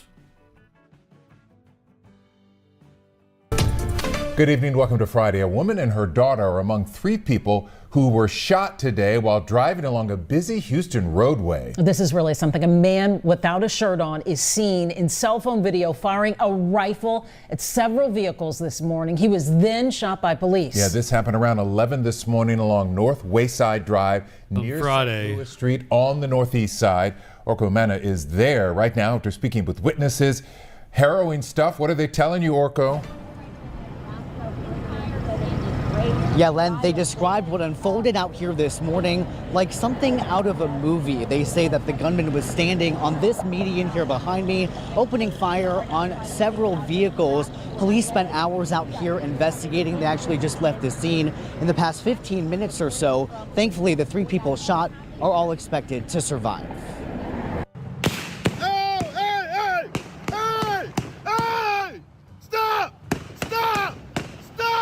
Terrifying moments today in this northeast Houston neighborhood as a man armed with a rifle So he's way down here if you didn't see. That is the suspect, I believe. To survive.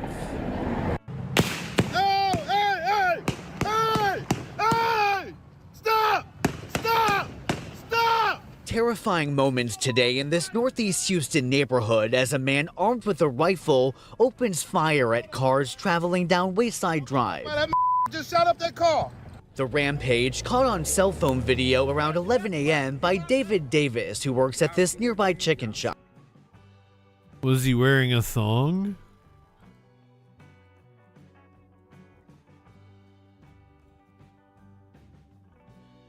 He looks very muscular. A thong and some sort of breathing mask.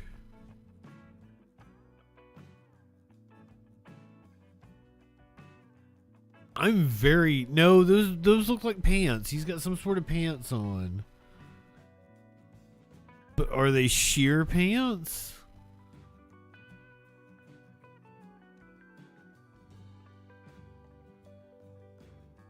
I'm very interested in what this man is wearing.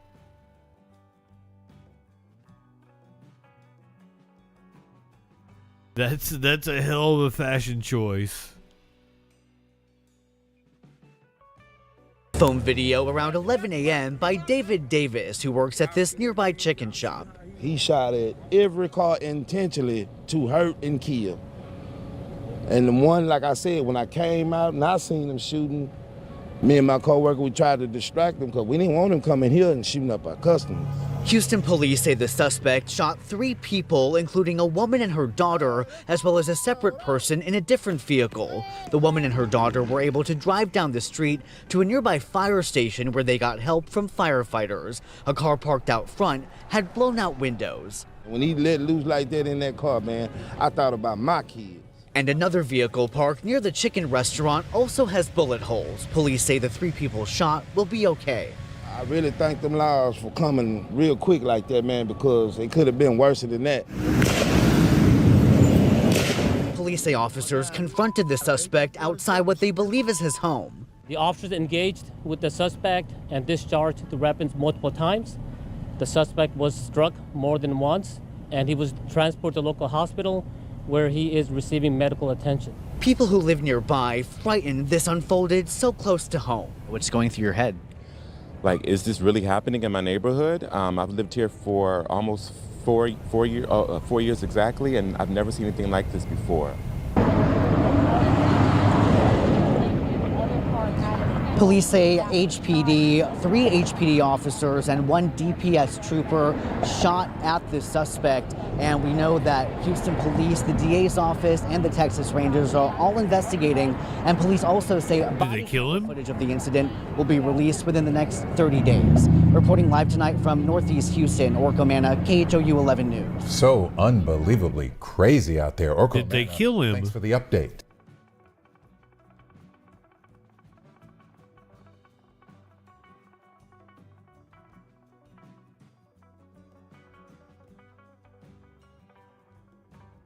There's 3 people, including a woman and her daughter. Those were the victims expected to survive.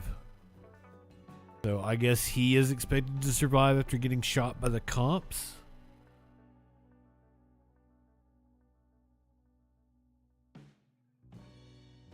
I've got to see what he looks like in his mugshot.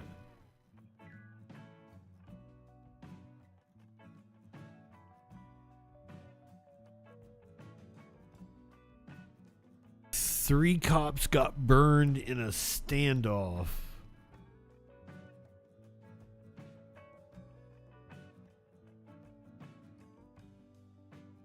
Happened in New York in I'm not even going to try it. Irondequoit. It is probably a native name, and I just fucked it up. Irondequoit. 3 officers got burned with boiling water during a standoff. He obviously was waiting for them, knew that he was coming. He had pots of boiling water right by the front door. A police scene was just cleared in Irondequoit where 3 officers were given first-degree burns. We're continuing to follow that. An hours-long standoff over in Irondequoit involving multiple agencies. News 10 NBC's Garrett Chan joins us live from Culver Parkway and Hellendale Road. And Garrett, break down what you know so far. Aaron, police officers were here since 10 o'clock this morning, or a little bit before that, to take Michael Reck into custody for an arrest and bench warrant and for illegal eviction from the house behind me. Now, I was here all afternoon since 10:30 this morning as officers surrounded the house, even firing pepper gas inside. Now, police say Reck had multiple pans of boiling water and threw them at officers. 3 officers suffered first-degree burns. At the same time, 1 New York State trooper suffered a serious cut to his forearm while trying to break one of the glass windows. He was taken to the hospital. At that point, multiple police agencies, state troopers, and U.S. Marshals worked with Reck through hours of negotiations.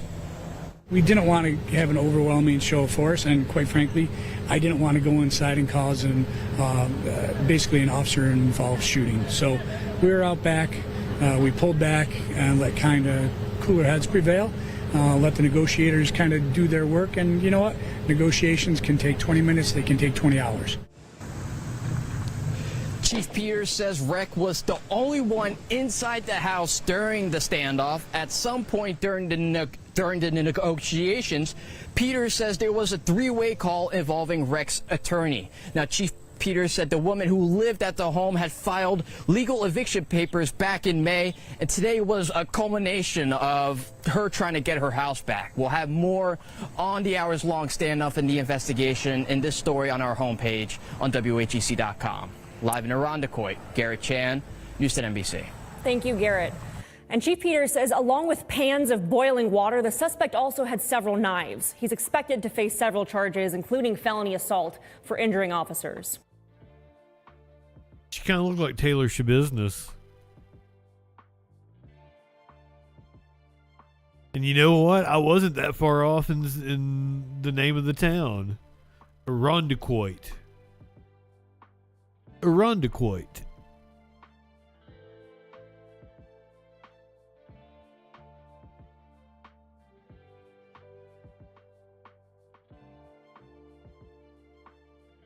Man is in custody after disrupting Shabbat services yesterday. It was not a very casual Shabbat. It was at the Central Synagogue. Tonight with breaking news at Central Synagogue in Midtown. Frightening moments tonight when police say a man disrupted Shabbat services and struck a member of the congregation. That disruption was caught on a live stream of the service.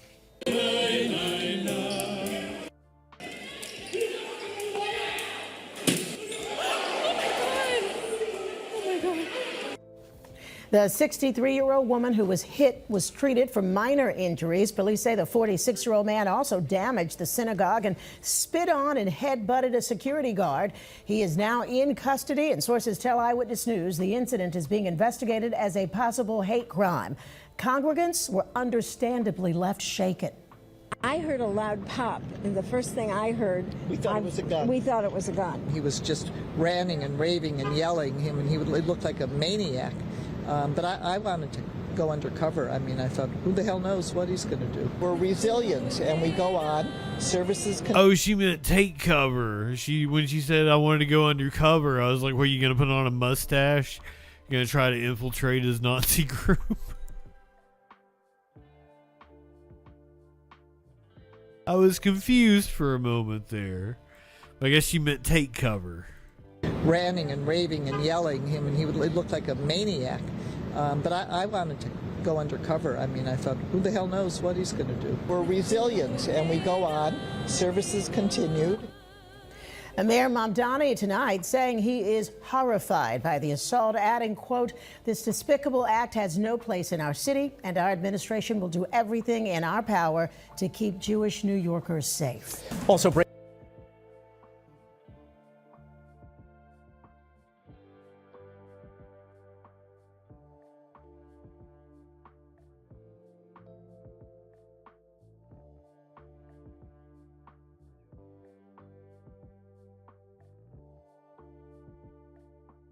going to go down to Tampa.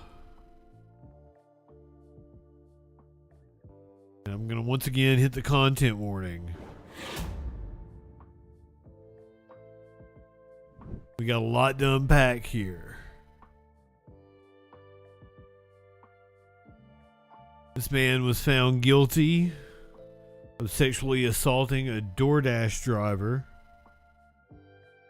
Multiple different things happened in the course of the trial that I'm going to have to show you here. He testified on his own behalf, and it's pretty batshit. We're going to start off with him being found guilty. I think this was Friday.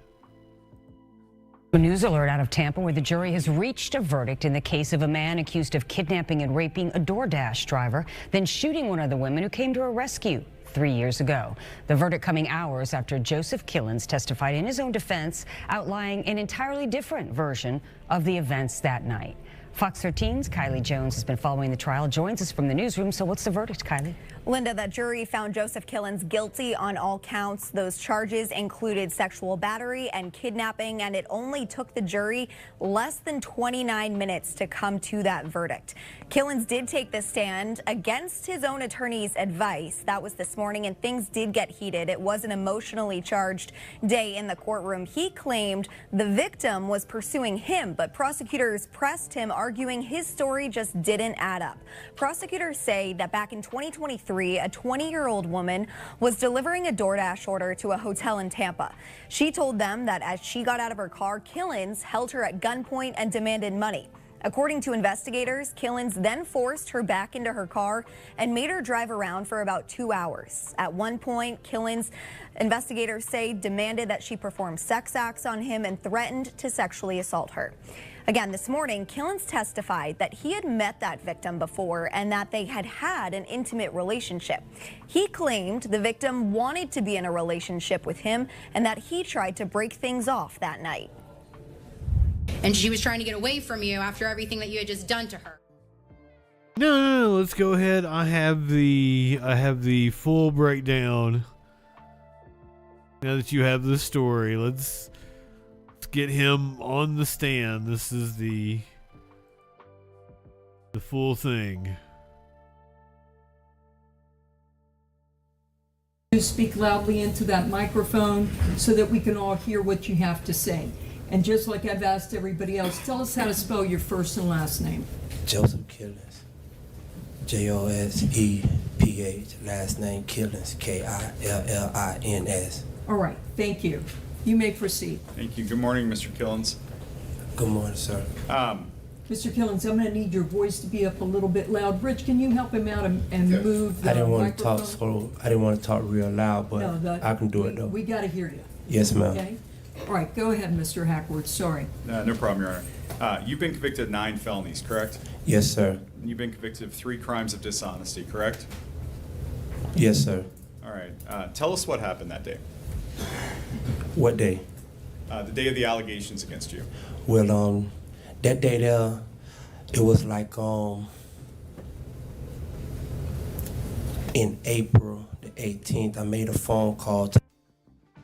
I told her, I said, hey, we need to talk. So she said, I'm going to pick up a pizza. I said, well, okay. She said, and I'm going to deliver it over here by the motel, by International Mall.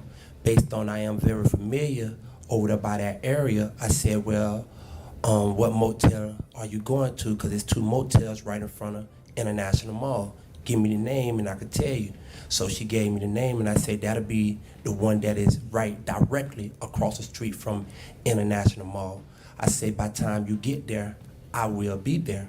So when she pulled up, I walked towards her car. When she actually seen me, she ran up and screamed. When she screamed, she put her arm around my neck and wrapped her legs around my waist, and I hold her up a little bit with my 2 hands, placing on the left and the right side of her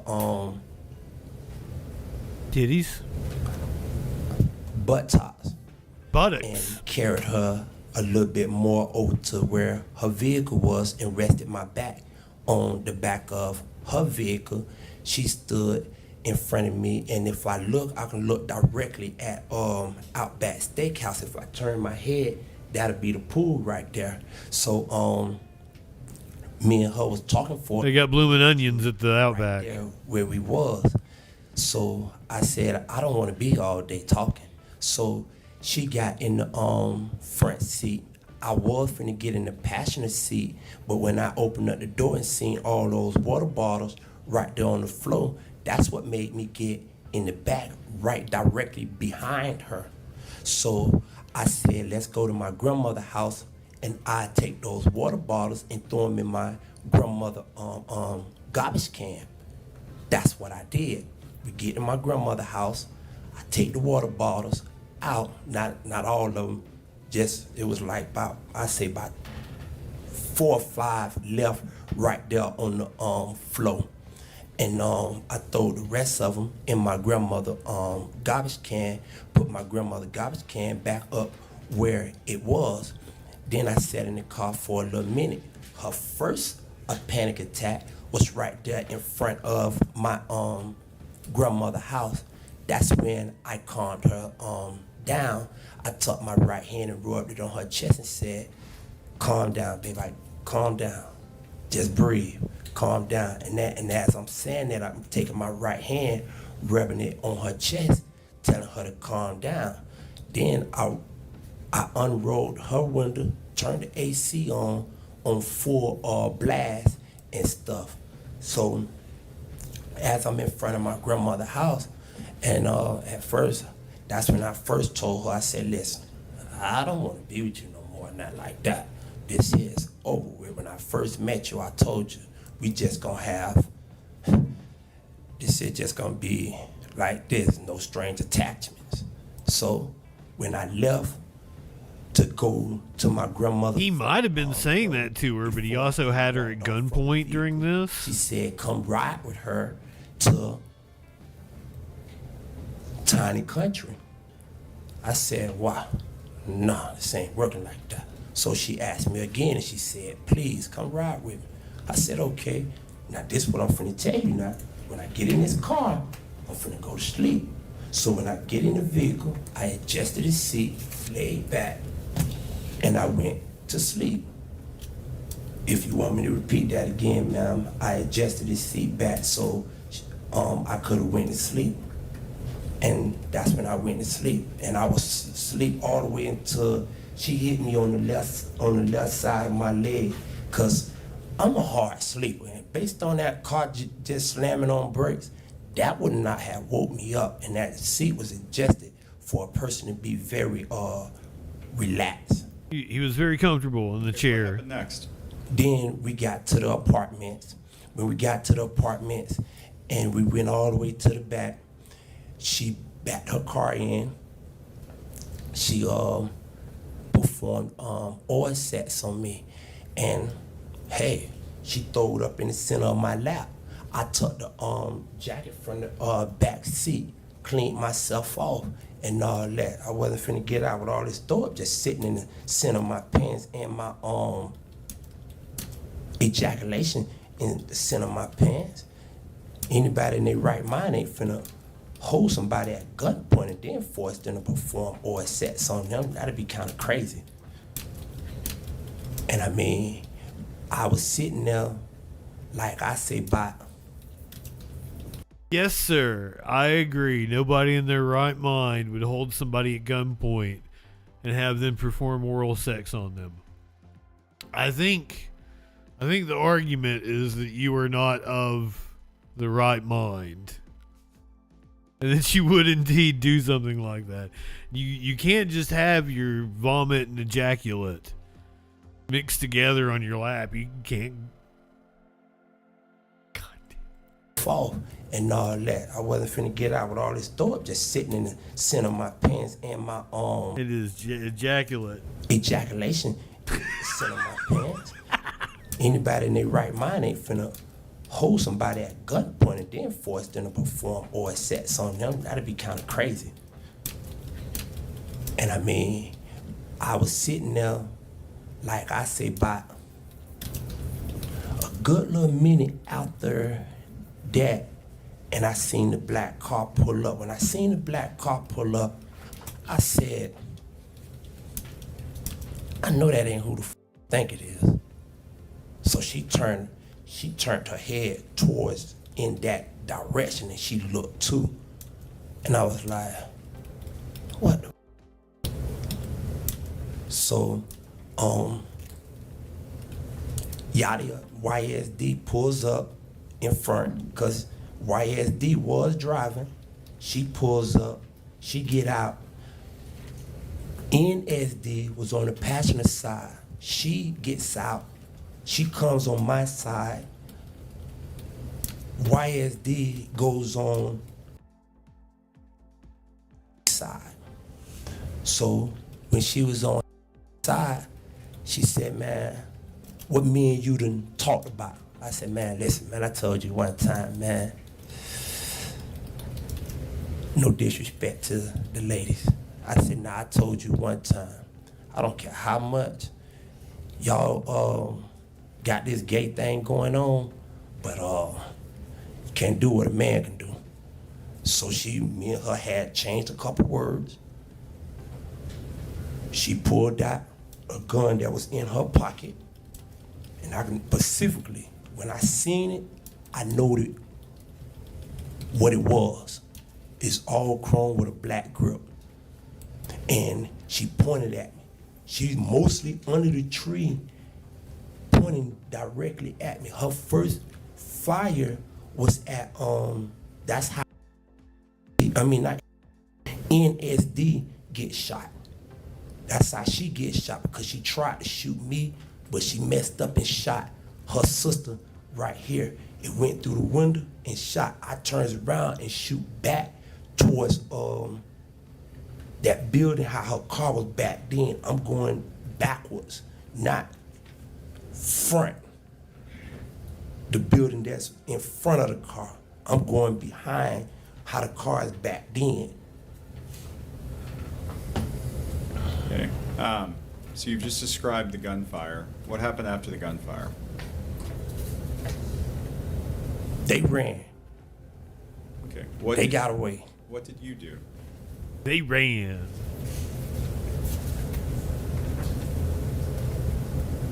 I just said what I did. I ran and shot towards the apartments. I'm trying. Cleaned up the vomit and ejaculate that was on him. Get shot and nothing like that. Besides that, I ain't do nothing else. Okay, to clarify. I didn't shoot nobody. I didn't rob nobody. I didn't force nobody in no car. Okay, to clarify, when you said that you shot, did you mean you shot a gun or you ran in that direction? I ran. I ain't shoot nothing. My bad. Excuse my term. I ran, I didn't shoot nothing. I ran.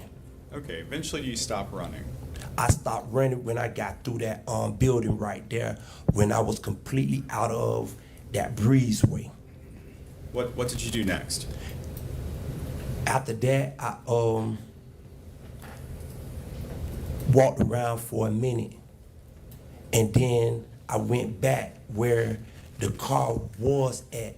I didn't see nobody. I didn't see nothing, like nothing. I made a phone call and I asked my dog Jack. I said, "Hey, you need to come pick me up, man. I'm way across over here, and I don't have no way back, man. I need you to come get me." And he was like he was on his way. He never came. I finally went ahead and caught the city bus back over to West Tampa. What time was that? That been a while. I forgot. Okay. What did you? It's been a while. I went and sat at the bus stop. Okay. But I did walk around. He doesn't look crazy at all to me. I did walk over in the apartments, and before I even called Jack, I was looking for this white dude named Ice. And the reason I was looking for him because I was gonna have white boy Ice take me home. White boy Ice. Trying to Ice. find white boy Ice before you called Jack or after you called Jack? Before I called Jack. Is there anything else you want to let the jury know about what occurred that night? Only thing I want to say is I did not shoot no gun. The person that shot that gun is NSD. And the reason she shot that gun because me and her had two altercations about. I told her that I didn't want to be with her no more. She told me exactly, quoting word for word in that car. She said, "If I can't have you, ain't nobody gonna have you." Okay. Is there anything else you want to let the jury know? There's also an allegation that you robbed a woman for a backpack. Did that occur? That part, I did not rob nobody for no backpack, but y'all may take the wrong interpret that I said on the phone when I was talking to my girl, and I did not rob her because I did not see her. Like, You interpreted it wrong when I said I robbed her. Okay. Is there anything else you'd like to add? No. All right. That's all I have, Your Honor. Thank you, sir. I feel like I'm assuming that's a public defender. Seemed like he was almost laughing. So this dude did not take his verdict very well. The jury only took like 20-something minutes to return a verdict. Number 25, is this your true and correct verdict? Yes. All right, so sit down, Mr. Killens. So there's a all right, so Rich, I want you to take the jury into the jury room. Jury exiting courtroom.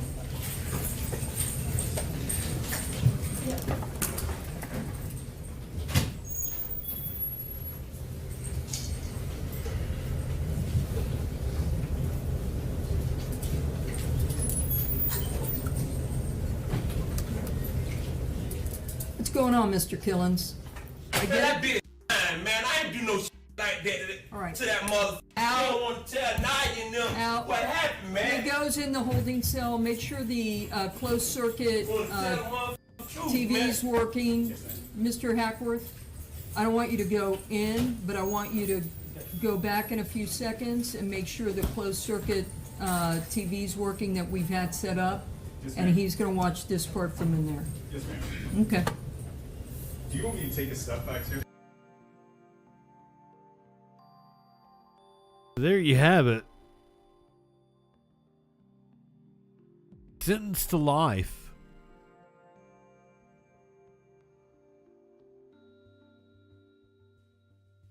Or no, sentencing hasn't happened yet. I'm sorry. I think he's facing life. Was his conviction last week.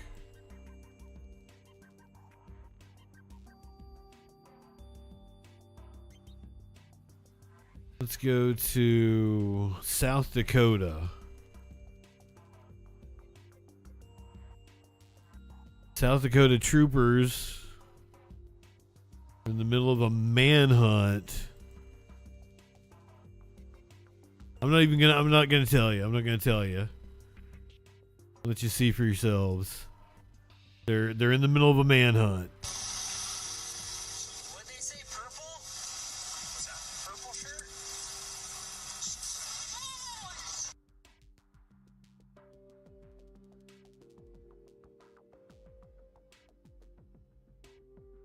No, that wasn't that close. What they say, purple? What's that? Purple shirt?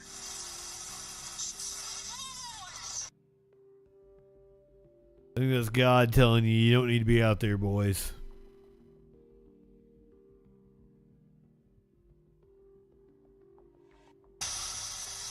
What they say, purple? What's that? Purple shirt?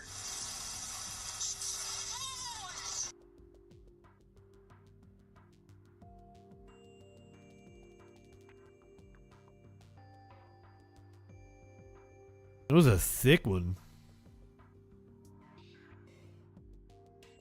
What she said.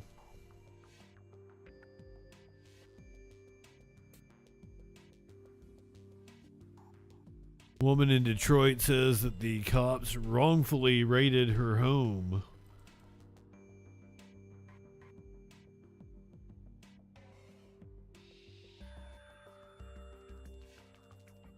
That does not sound like an outlandish accusation to me. A mother of three is demanding answers after she says her home was wrongfully raided by Detroit police early this morning. Let's get live to Fox News' Ingrid Kelly. She's on the city's east side with the latest on this investigation. And Ingrid, how Detroit police are responding now is going to mean a lot for the investigation moving forward here.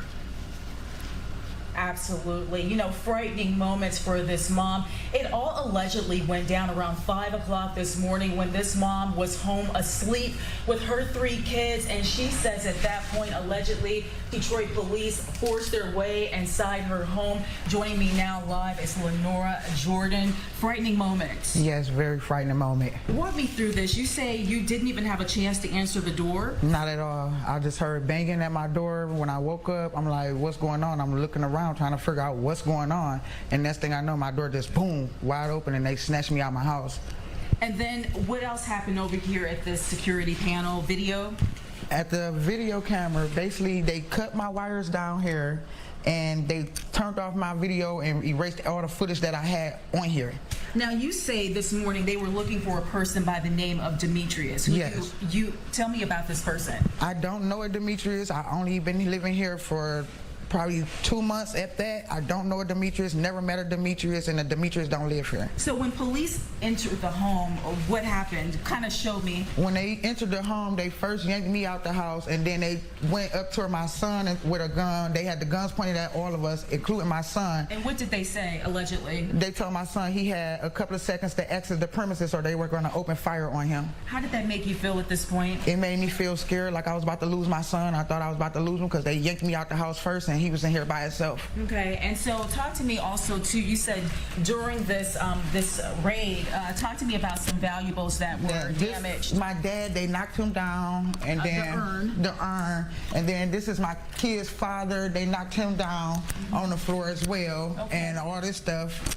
So, you know, we did reach out to Detroit police. We wanted them to do something on camera, but they sent us a statement that reads, the department obtained an authorized search warrant for the location in question in connection to a homicide investigation that we are actively investigating. Your reaction? I'm still scared. I'm shooken up. I'm scared. I'm shooken up, and I don't know if I even want to go to sleep tonight and wake up to the same thing again. Yeah. We're going to have more from Lenora Jordan coming up at 6, so don't miss that extended interview. Back to you.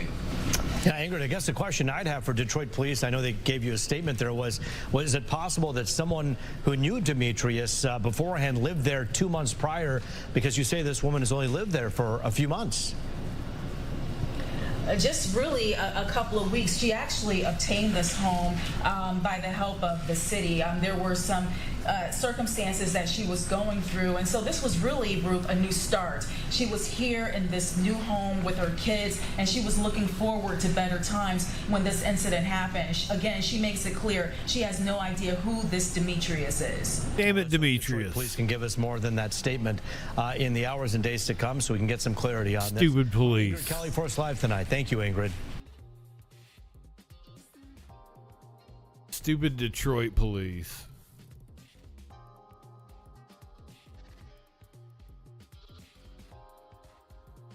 Go to Kentucky. A murder suspect was running from the cops, fell 40 foot off a cliff. Kentucky State Police arrested a suspect wanted in connection to a murder that happened more than a decade ago. Jason Patterson was wanted in Christian County in connection with the July 30th, 2013 murder of Faye Springfield. During an attempt to apprehend Patterson, he fired a gun at police before running into a wooded area where he fell about 40 foot down a cliff, injuring himself.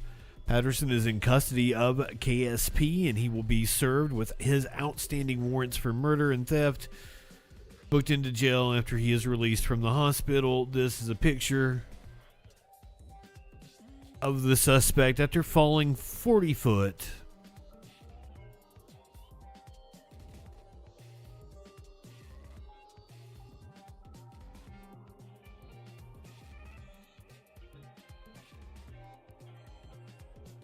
You're gonna run from the cops.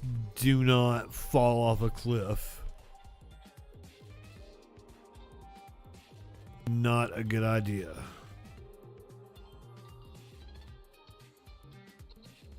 Wild video of a driver attempting to run over a family and their dog. This was in an LA neighborhood.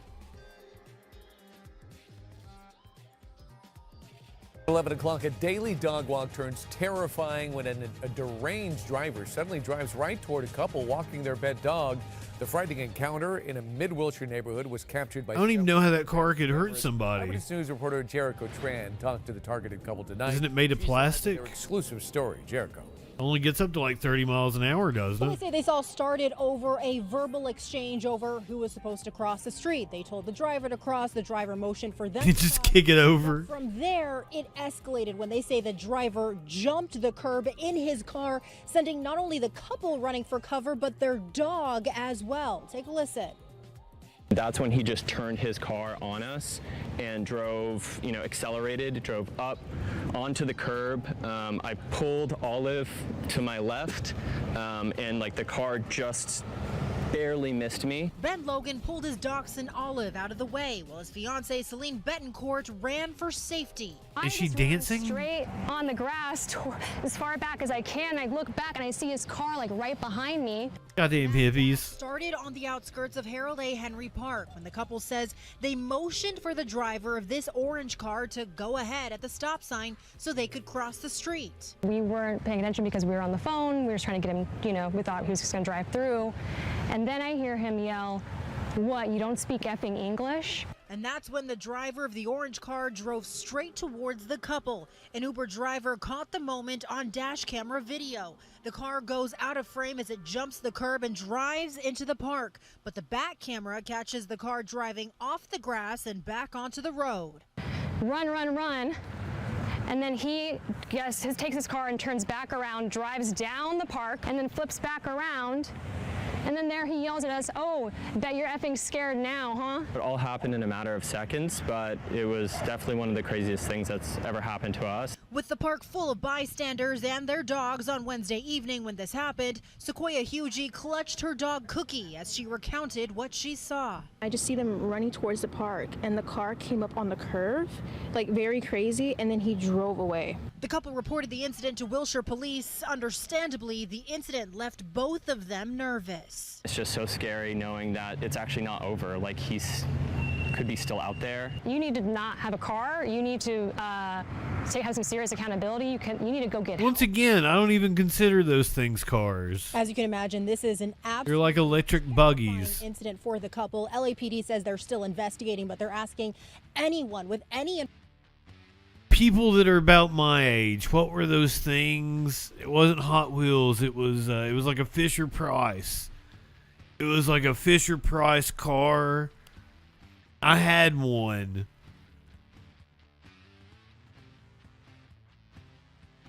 I had a Power Wheels too, but no, the Fisher Price car had a roof on it and everything. And it had you Flintstone that motherfucker. It had pedals, and you could also use your feet in the bottom. That's what that fucking car is. It might have been Play School. You might be right, Michael. Yeah, not Fisher Price. It was Play School. Poor memory unlocked. Information about this driver to please come forward. In Wilshire, Jericho Tran, ABC 7 Eyewitness News. Yeah, they got a good look at that car, Jericho. I'm sure somebody will recognize him. Thank you for that report. I had the Power Wheel thing, but it was like a bitch to charge, and it took forever. So I never really got to drive it around.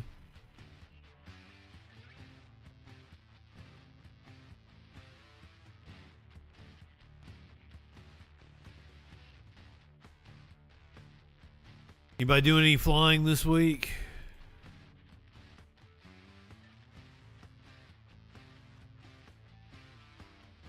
Let me put a fear in you. American Airlines flies 2 jets with the same flight numbers simultaneously. This is apparently a big no-no. Could have been a very big problem. 2 American Airlines jets briefly sharing the same flight number and radio frequency. How it happened and the veteran air traffic controller who caught it. Here's senior transportation correspondent Chris Van Cleve. Call sign confusion. Tonight, American Airlines is investigating how 2 planes with the same flight number ended up in the same vicinity at the same time. American 2482 on the arrival. If you're on the arrival on the Eagle, you know what? Somebody else has your American 2482 on the arrival. I need you to maintain 10,000. On the departure, I need you to maintain 9,000. Traffic 1 o'clock and 10 miles is your company. Same call sign out of 1,800 descending to 10,000. Incredible. We're looking. Thank you. American 2482 from Chicago to Phoenix was descending to land just as the other 2482 from Phoenix to Chicago was climbing after takeoff. Controllers keeping the 2 737s safely apart.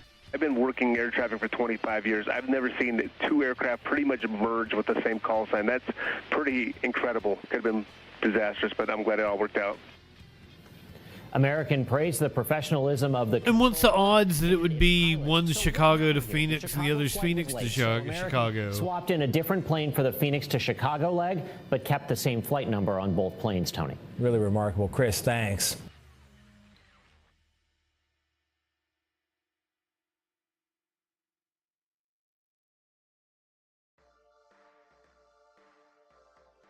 We reported on a jet crash last week. We now have... hey, come on in. Yeah, let's do it.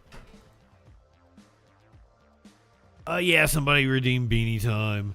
Tim Pool's apparently on Jubilee, and, okay, yeah, teriyaki chicken sounds good.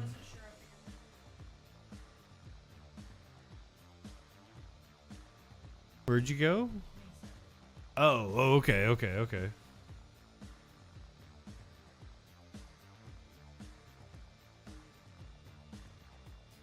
I figured you'd stop at Buc-ee's.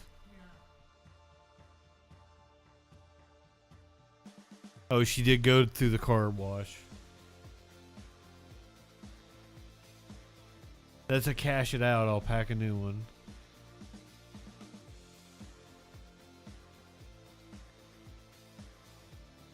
It said 102. That could like.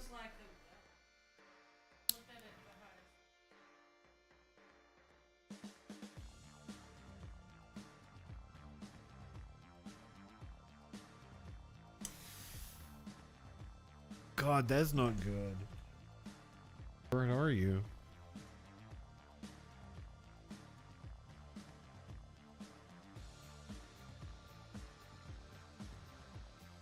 It clouded up here, but I don't think it ever rained.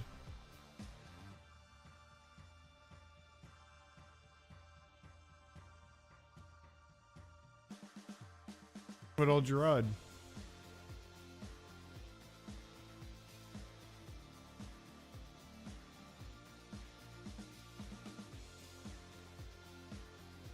Oh, well, that's good. Like, it was so hot, there was nobody at the park for her.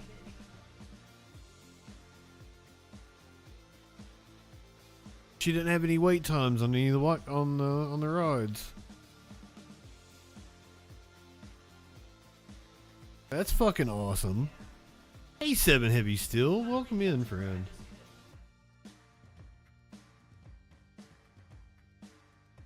You guys would like to join us as we smoke a bong here?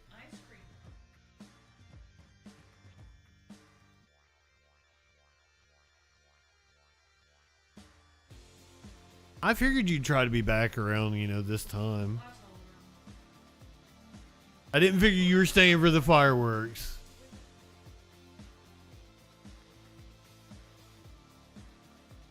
Really? Oh, does it end in July?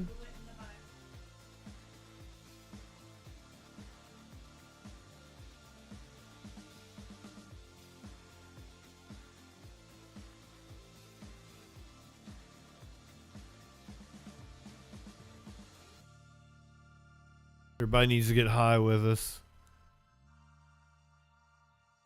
Where's my Willie Nelson? You're Willie Nelson high. You're smoking some of the best dope God ever put breath in.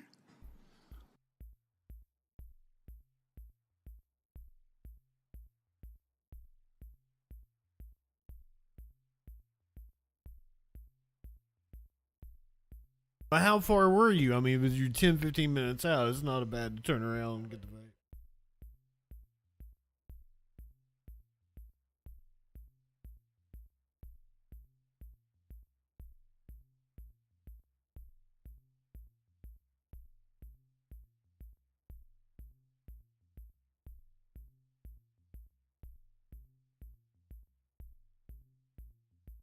Oh, that one got me good.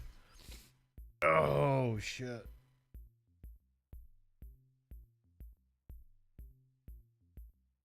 Sacramento?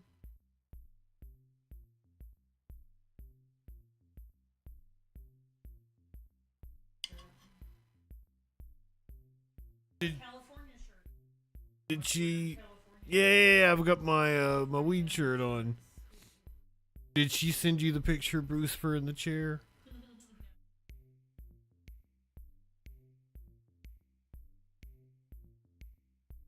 He was all on his back, presenting his belly, and she's like, "It's a trap. It's gotta."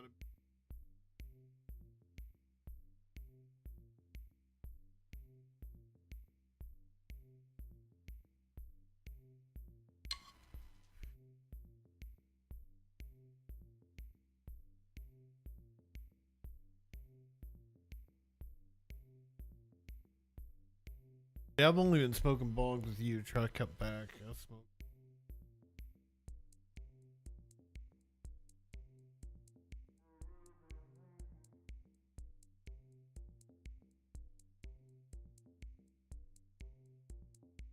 Yeah. Has it got anything left?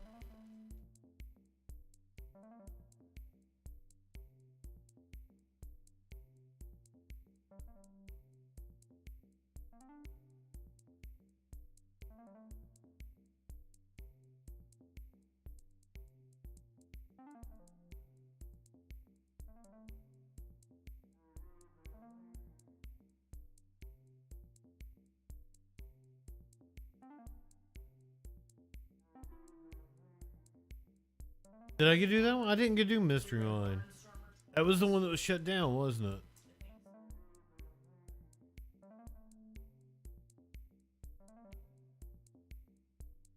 I want to do the car thing that we didn't get to do. Whatever, like the wooden coaster over on the other. Yeah.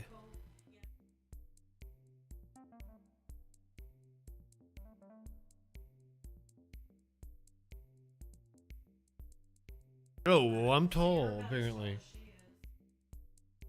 Apparently, I don't want it if it's restrictive. Well, I didn't want to do it because it was in the dark. Like, they did not have lights on it. I don't want to not see what I'm doing on a wooden coaster. And it's outside. It's totally scary. I don't want to be scared. I want to be thrilled. It's not a scare ride. It's a thrill ride. I want to see where I'm going.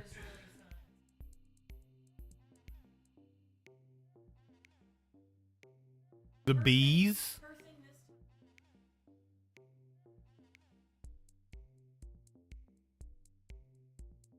Yeah.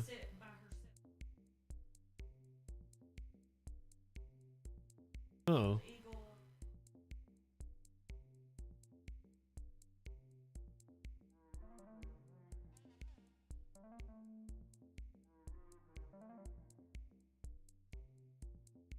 She doesn't want to be heard. You're only gonna get the one half of the conversation. I'm sorry.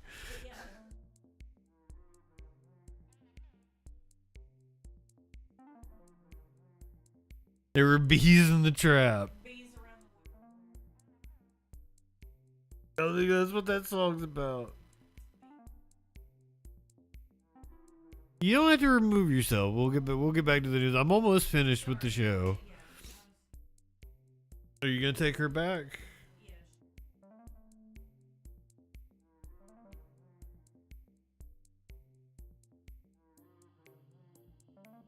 Yeah, I'll get some teriyaki chicken momentarily. All right. Thank you. Okie dokie.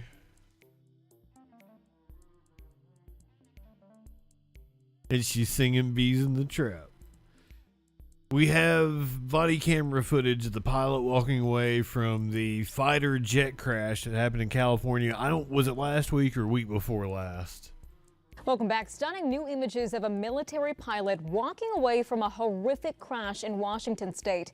The fighter jet slammed into I thought it was in California. You can see plumes of black smoke from the wildfire that was ignited after the crash.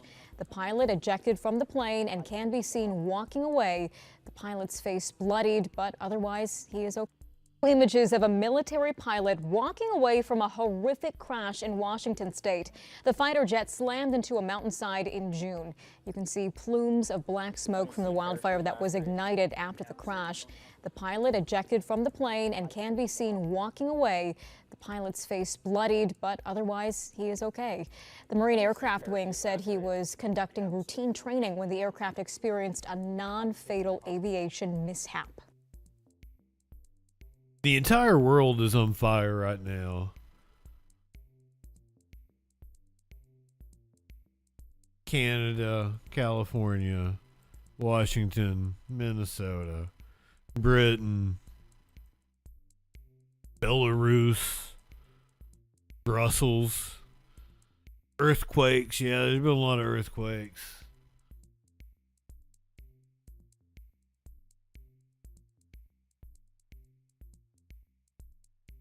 A Southern California family found someone living under their home.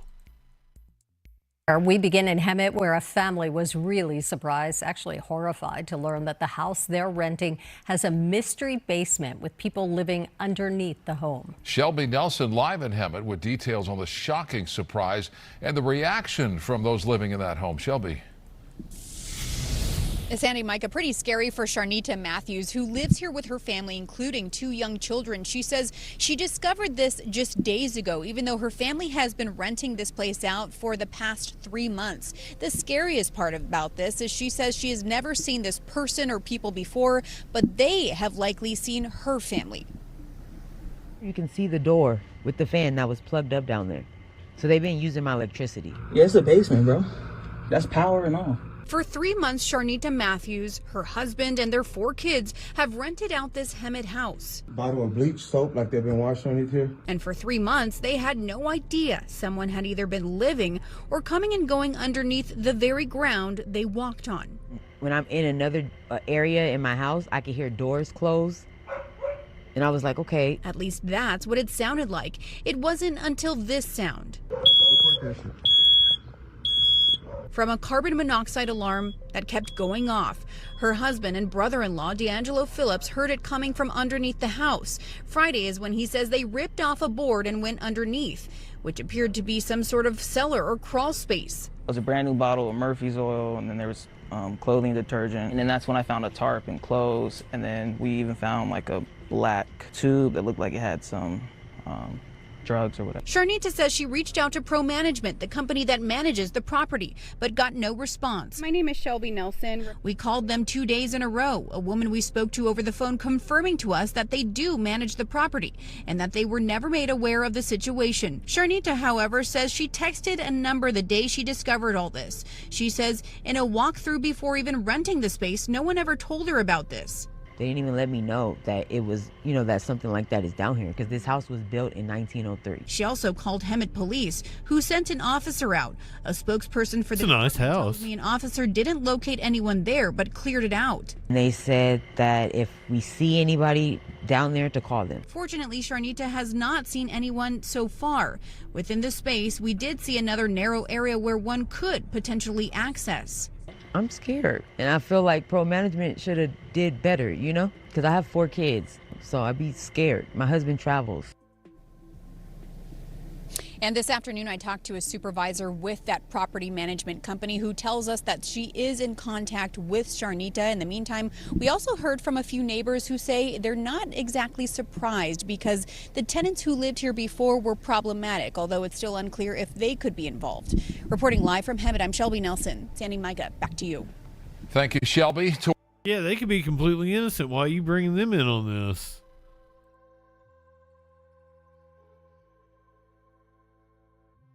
They might have just took a stray.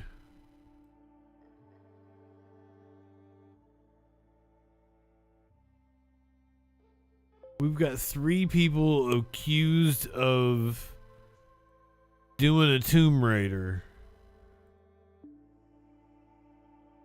They're accused of tomb raiding in multiple states.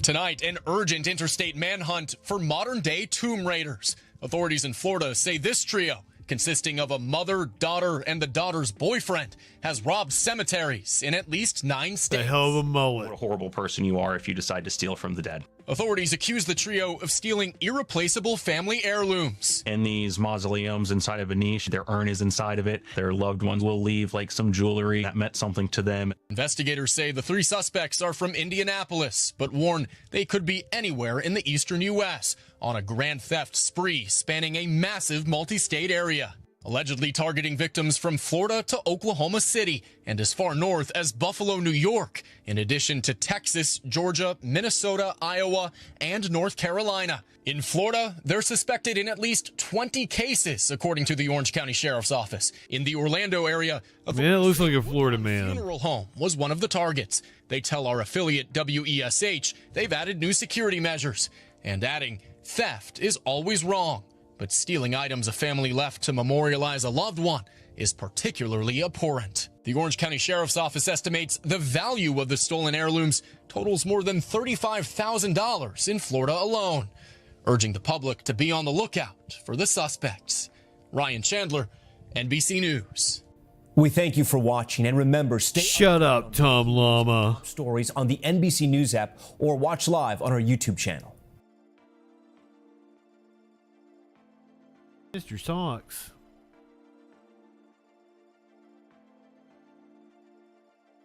You may want to watch out if you were out at a restaurant about getting oysters.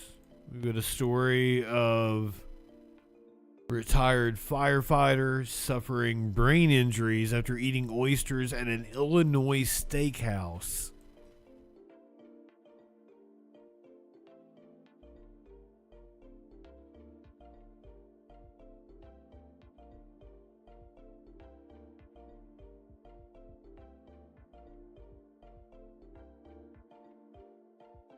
Hi, kitty.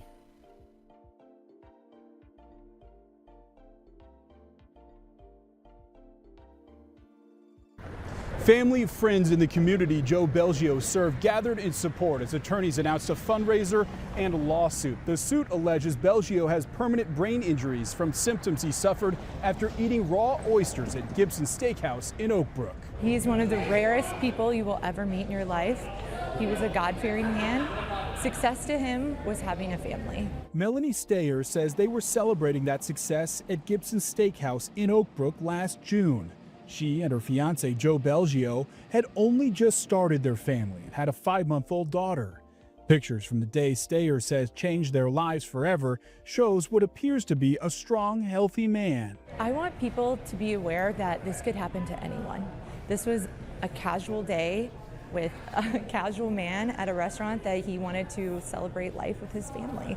And life can change so quickly. These days, Belgio is confined to his hospital bed, the Marine veteran and firefighter unrecognizable. His attorneys say contaminated raw oysters led Belgio's health to spiral out of control. He ended up getting very, very ill and resulting in cardiac arrest where he lost consciousness and oxygen for at least 8 minutes and was revived by this very fire department and has been in the hospital ever since. His attorneys say doctors quickly screened for bacteria and discovered several pathogens, all of which the suit alleges are associated with poor guy. He is most likely bedridden for the rest of his life. He is extremely brain damaged with very little cognitive capacity and will need care for the rest of his life. Yeah, don't think I'm going to be eating oysters ever again. Saying in a statement, quote, there had been no other reported cases of illness. Based on the facts and our internal investigation, there is no evidence to suggest that our establishment caused his health condition.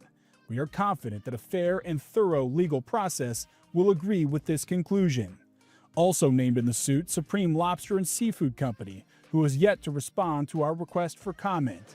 Meanwhile, Stayer says a man who put his life on the line for others will never be the same. This is a man who deployed. He ran in burning buildings, and you thought he was out of the line of fire, and really he wasn't. Cicero firefighters are working to ease the burden on Belgio's family of his recovery and care. We have more information at abc7chicago.com and on our news app if you'd like to help. In Cicero, Rob Hughes, ABC7 Eyewitness News. Yeah, I love sushi. Tell me not to eat raw things. Chili, serotonin. Welcome in, friends.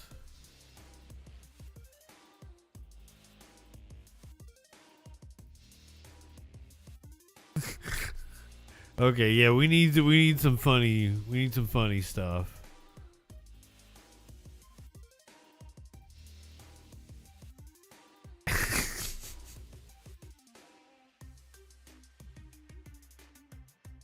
A man has been accused of pissing on a family. That's not funny. If you're the family, it's not funny. TMZ titles it "Piss Poor Behavior." Lands man in cuffs. Man has been accused of peeing all over a family. I'm sorry. It's not funny. This is actually this is serious assault. This is felony assault. The man accused of peeing all over a family at a Morgan Wallen concert.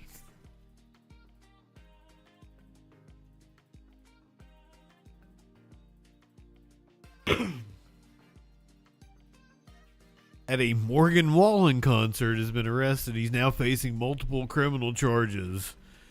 The Maryland Transportation Authority tells TMZ that 33-year-old Jason Reed was arrested in North Carolina following an investigation into the July 18th incident at M&T Bank Stadium in Baltimore.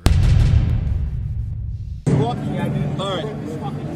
Name and badge number? Gets 0904 GOETZ.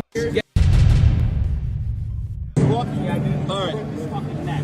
Name and badge number? Gets 0904 GOETZ. 0904. Name and badge number? Boucher 1279. Name and badge number? 0961. I don't know why I didn't break the fucker's neck. Name and badge number? I got it. Penny 1882. Okay. And there's nothing we can do about a guy physically pulling out his and pissing on me right now. Nothing we can do with that in front of an 8-year-old girl, because I'm going to post this all over the internet and everything. And it's not the best, you guys. It's the best Maryland's law. Listen, it doesn't make a difference if I just explained this to you. No, I get it. We cannot take him into custody. And I'm not blaming you. We're going to give you his information, and you can be referred to the commission. And again, I'm not blaming you, because you can only do what the law is stating, right? But I'm going to make a note. They can only give you his information. What are you going to call and report him to his insurance? Your policy holder pissed on me at a concert. I would like to file a claim. Like, that is absolutely assault. The cops aren't taking it seriously. And you can be referred to the commission. And again, I'm not blaming you, because you can only do what the law is stating, right? But I'm going to make it known that I had a gentleman whip his dick out at a Morgan Wallen concert, piss on me, my brother, and my niece, and the Maryland State Police can do nothing about it. Not a thing. And it's absolutely okay, and they're going to say, do what you want to do if you want to press charges. Did they give you his information? Yep, I got his information. Can I get who's in charge of the stadium? Stadium security. Yeah. I want to have a conversation with him, please.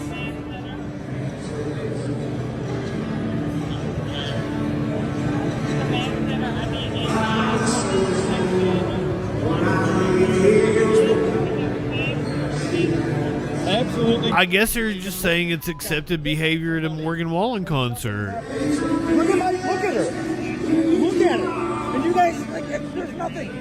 Absolutely amazing. Look at her. That's the face of a kid that's been pissed on. Because now you're making a scene. I'm mad at the system. We're trying to help you, and you just continue to just go back I'm mad at the system. I'm mad at the system. We helped you. You haven't helped me. We did help you. You haven't.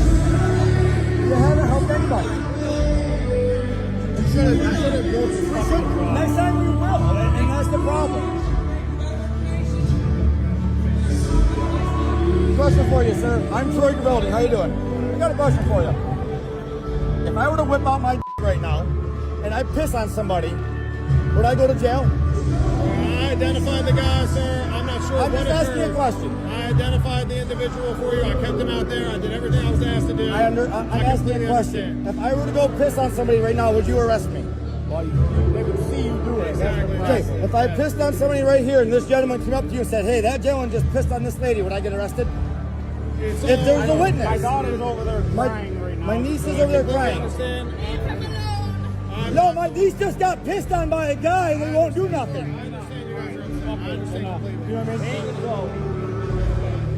So who's security? Are they coming? I want head. I don't know. If I got pissed on by a guy, I probably wouldn't be telling everybody. Dude, I will go TikTok famous right here. Don't worry. Every one of these guys. I don't think you want to be TikTok famous for getting pissed on. I wanted to. No, I will. Maybe. I don't know. Absolutely crazy. Crazy.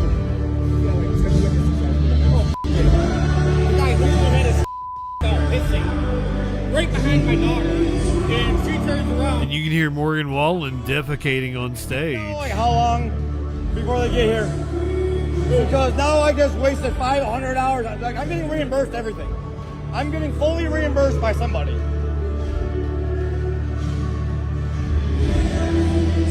If you were at a punk show, then getting pissed on is part of the experience. The performer probably pissed on you. They don't give a about anything. I don't know what new bro country etiquette is.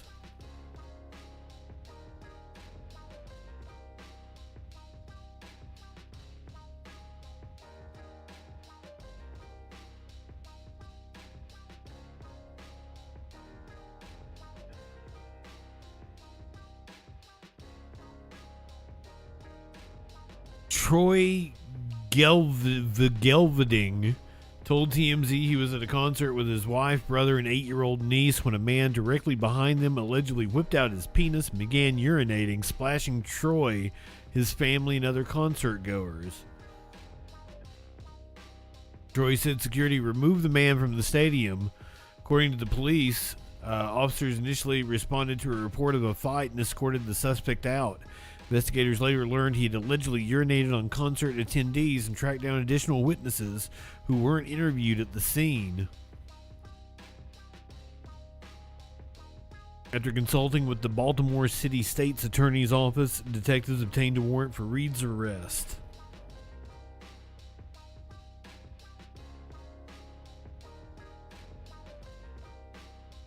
Jason Reed.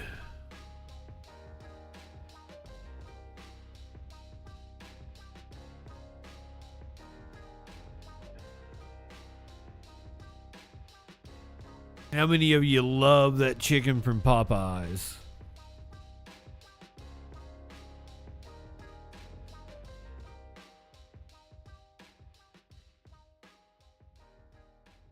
Do I have any Popeyes fans in the chat? Do you love that chicken from Popeyes?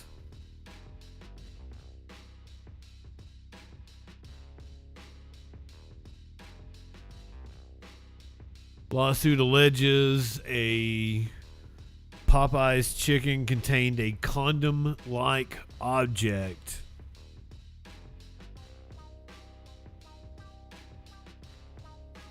Popeyes now with condoms.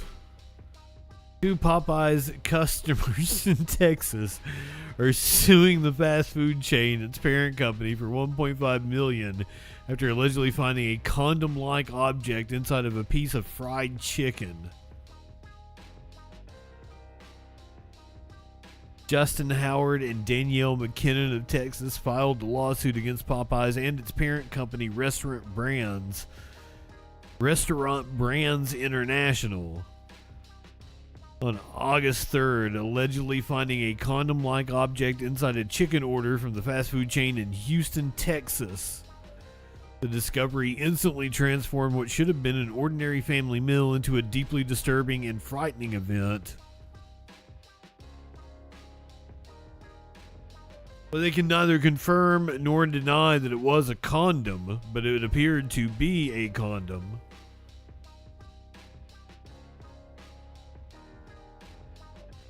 We looked at extensive internal video and determined this was likely a restaurant glove that fell into the batter, Popeyes told USA Today via an email. Regardless, it's not acceptable, so we issued a refund and an apology to the guest. This does not reflect the excellent experience that we strive to deliver at Popeyes. So what Popeyes is saying is there wasn't fucking going on. Nobody dropped a condom into the chicken batter. It was just a glove, or the tip of a glove.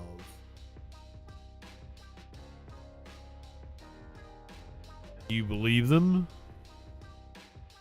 You taking Popeyes at face value?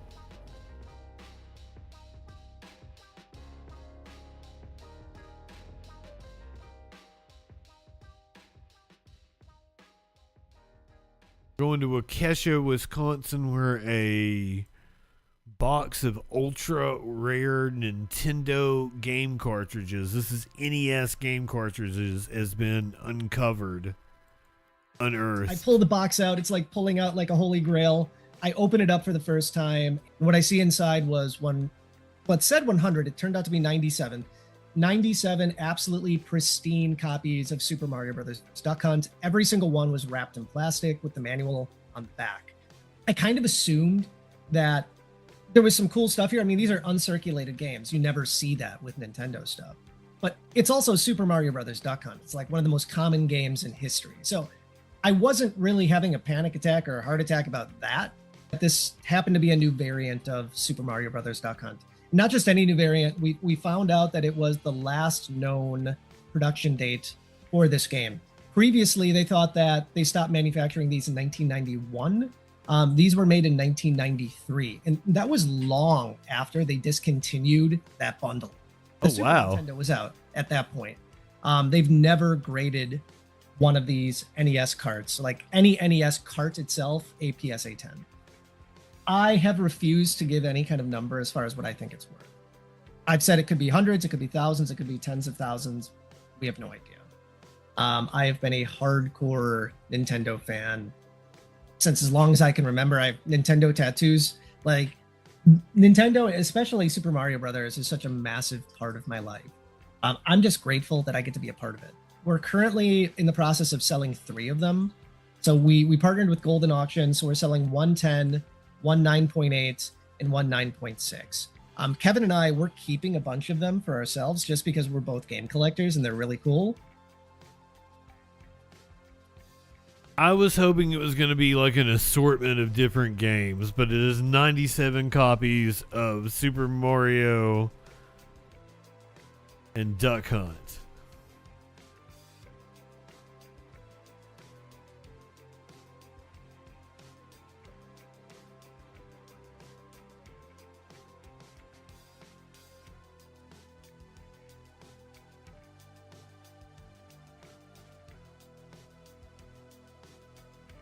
You're not going to believe this one. A stray cat got up inside of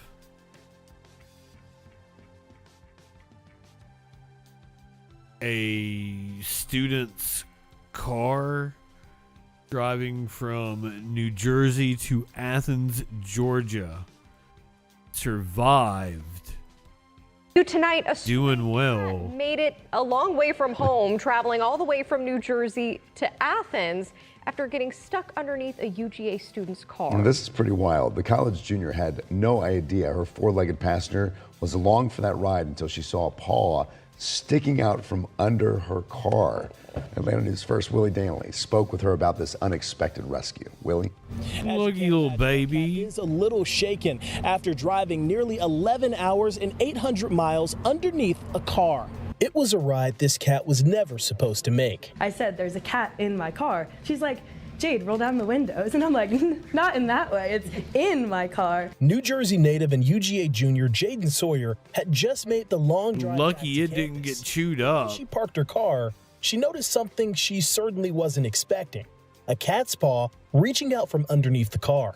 I'm a cat lover. I love cats. And so if it was my responsibility that something bad happened to it, I wouldn't be able to forgive myself. Sawyer believes the cat climbed into her car back in New Jersey and somehow survived the entire trip to Athens. Once she realized he was there, she called campus police, and they reached out to Kelly Bittinger. You want to come out and say hi? With Are you going to take me on? To help get him free. He was so jammed in up under the undercarriage. I still don't know how he got where he was, but we could not get him out. UGA police had some tools. They started taking bolts out, and we still couldn't get to him. Bittinger then called Tires Plus on College Station Road. Crews dismantled parts of the car piece by piece until finally they reached the furry passenger. Chris Heinley with Tires Plus says they've seen cats crawl under cars before, but usually not in a spot this difficult to reach and not in the middle of summer. You usually see it in cooler months, though, when they're looking for someplace warm. You know, they'll get up underneath the cars and up underneath the engine and hide out, but that little fella had a long ride. After the unexpected journey that lasted nearly 800 miles, they've fittingly given this cat the name Jersey. He is doing well, and soon he'll be looking for a new home. You can head over to our website for more information. In Athens, Willie Danley, Atlanta. How he got where he was. Look at that baby. We could not get him out. UGA police had some tools. They started taking bolts out, and we still couldn't get to him. Bittinger then called Tires Plus on College Station Road. Crews dismantled parts of the car piece by piece until finally. Oh, hold on. They reached the Raptors ending. Chris Heinley with Tires Plus says they've seen cats crawl under cars before, but usually not in a spot this difficult to reach and not in the middle of summer. You usually see it in cooler months, though, when they're looking for someplace warm.